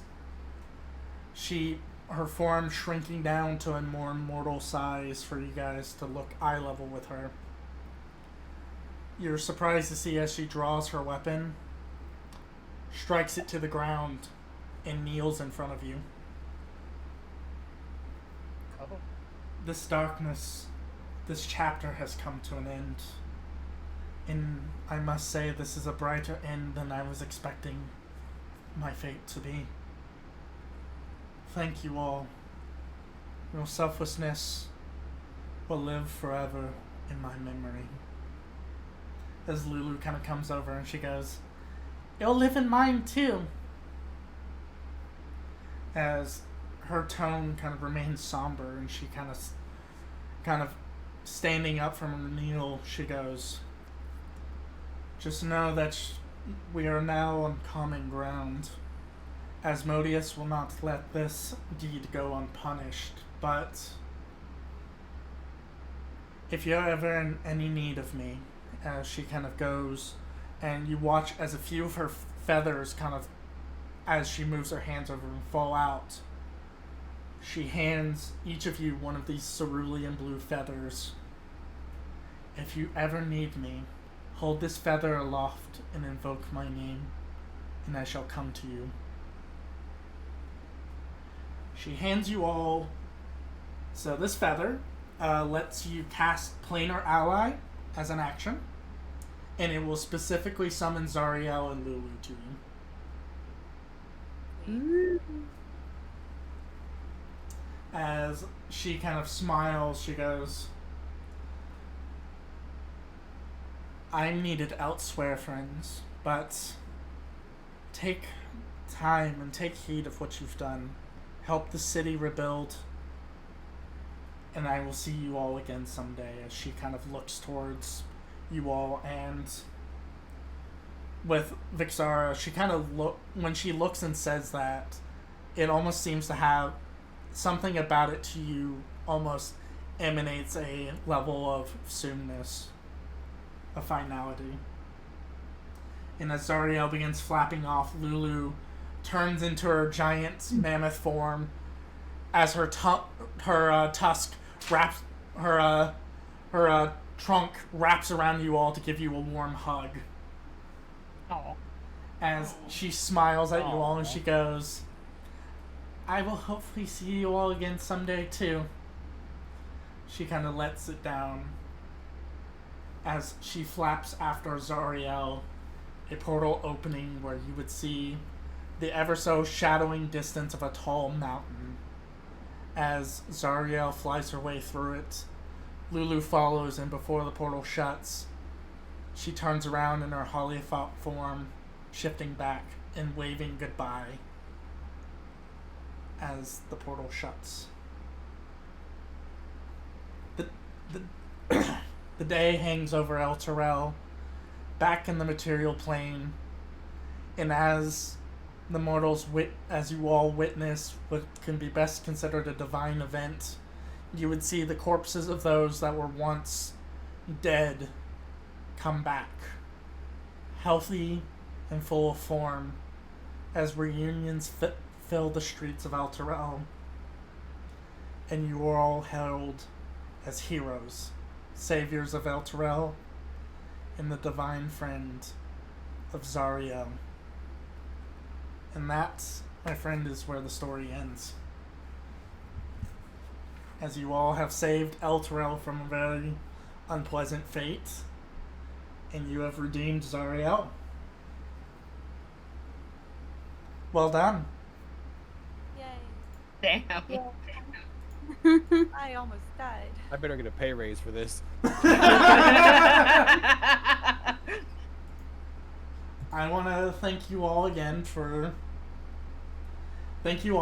playing. I hope you all had as much of a good time as I did with this. I did. I enjoyed it. The best of times, we had the worst Yeah. of times. Yeah. But I have a very important question. Yeah. What is our Uber blood rating? What are you on about? You know, our Devil Dash rating. What's our Devil Dash rating for Avernus? 5 out of 5. How about that? Hell yeah! Could we just leave the other monk sister in the car somewhere in Avernus, and the city's just gone now? Yeah, we never said what happened to her. I mean, I can tell you what happened. She would be in Avernus. She would still be in Avernus for a bit, but she does have celestial protection. Oh, cool. Yeah. Listen, sometimes if you want to become the most powerful wizard by punching the shit out of stuff, sometimes you gotta be in a very hostile environment. My car! Yeah. Wait. No. Is she going to be the meteorologist's bodyguard? Not the meteorologist bodyguard. Virus would become basically Virus unless she chooses to leave Avernus at some point. She is going to be down there to. She basically acts as a she would act as a celestial emissary down there, basically kind of contributing to the blood war, but not it's one of those where if like she gets cooked, she's not going to stay in Avernus. Her soul's gonna immediately get nicked and go to Mount Celestia with her sister. Nice. Like she has that angel that you guys talked to before getting to the Bleeding Citadel is specifically watching her. Nice. What happened to Nazareth? Nazareth is living his best life. He's with Sakuna. He's with Sakuna. Yeah, you know he is. Yep, he is with Sakuna. Yay. Yeah, they're Do I still have Mahadi's coin? Yes. If I throw it, does it do anything? No. Aww. Not on the material plane, no. Nah, My shit. hair now. You gotta go to Avernus to let it work. Gotta go to a regular barber, not a cute lady dragon doctor. This is bullshit. Yeah. I On a mean, refund. Okay, Go back okay, to Avernus. but so what happens after the conclusion? Like, where do our characters go? What happens? I leave that up to I you die. guys. Well, yeah, Big Sorry dies. Well, I mean, I leave that up to you guys if there's anything in particular you want to have happen. Anna just wants her family name cleared. I would imagine given Like one of those. given, I would imagine given this, yeah, your family name would be easily cleared. Probably. I'd hope so. Sweet. What were I'm you gonna say, show Void? back up at the Flaming Fist, like headquarter thing, and be like, "So I got the city back. Job's done." Give me a raise. And kind of just see what they do about that, and then assumedly not anything relevant because it's a random Flaming Fist garrison. I'm gonna try to go back to that tower with the really cute blue lady with the really shitty imp, and I'm gonna try to just live there and maybe hit on her. Oh, Candlekeep. You're gonna go back to Candlekeep. Candlekeep. I'm gonna go back to Candlekeep, spend all my time as much as I can with the cute blue lady, and make sure my family is fed in El Terrell, because they've just been in the refugee camp this whole time chilling. Hell yeah. I've had such low stakes in this. Yeah, there you go. Anna's the new leader of the Hell Riders, confirmed. Sure. Sweet. I'm gonna fight Twitch because it keeps logging me out. Void, what were you saying? Oh, it was just like something I was imagining. I was just like imagining like an end credits thing where it's like it like pauses with us and it's like, oh, this like. Oh, person- the like Yeah. this is what happened to everybody Yeah. after. Yeah. And it's I like hate a it freeze here. frame. That would actually be kind of funny. Look at the last roll of the campaign So for upset. Simon. I've gotten shit on this whole campaign. Yeah, I've gotten That's kissed in the that's teeth roll. in so many Simon's rolls in this roll campaign. to get his raise. Amazing. Yeah. No, that's Simon's Riz roll to Yeah. the Tiefling and Candlekeep. Oh Hell yeah, yeah. I'll take that. That's a roll that matter. All Oh right. my god, that's insane. No. So yeah, with that, I think that is a good point to call it. Unless anyone else has anything they want to kind of add to like their end story for their characters, like a little brief little one-off. If there's anything you guys, Inya and Savine. I guess Savine kind of asked her uncle if he knew about her parents signing the deal, and then she will leave El Terrell and kind of just, go back to what she was originally doing before she came back. Eventually becoming the chosen of Leviatar in some sense. Yeah. And also waiting for Bell to call for what he will lead her to do eventually. Mm-hmm. So she's got a new religious symbol around her neck that she made. It's got the Leviatar symbol and then something symbol of whatever Bell had. Alright. Inya, is there anything you would want your character to kind of, any idea of what your character would be doing after everything, or just kind of business as usual? Yeah, kind of like business as usual. She just ventures on to the next town. She kind of like just goes on her own way, says her goodbyes to everybody, and after losing her friend, she doesn't really have much of a, I don't want to say she doesn't have a purpose, but she's just kind of like trying to find a new life, start a new life for herself. Start fresh. Which should be easy given that you're a savior of El Terrell, so. Right. Yeah, because you guys have weight behind your names now, so. Mm-hmm. But yeah, mm-hmm. I think. I gained weight in Avernus? Yes. You know damn well what I think, though, we're gonna, because it's a special time for them, I think we're gonna go raid Noodle. They're doing some Overwatch right now with some homies, but they're doing a little subathon, so we'll go say hi to them. This Noodle is a good bean. But thank you all again for this campaign. I'll see about streaming a couple of things on Wednesday, like probably not D&D related, but just something to fill up the void. And next time we'll see. At some point we'll do another campaign and have it here. It'll be a good soup. But thank you all again for this. Thank you. Thank you. It was it was a very tumultuous, emotional journey. Yeah. Mm-hmm. Right. This was a really nice introduction for me. Yeah. Yay. I'm glad you liked it. Alright, let's go say hi to Noodle now. Bye, everyone. I'm assuming. Bye. Bye. I'm assuming Enya is keeping slobber chops. Yes. Yeah, of course. Of course. Taking her on to the next town. Mm-hmm. Yeah. Yep. Wait, before we end, is Slobber Chops rated, also, but go ahead. Does Slobber Chops have the title also? Yes. Sure. Of course, Slobber Chops has the title.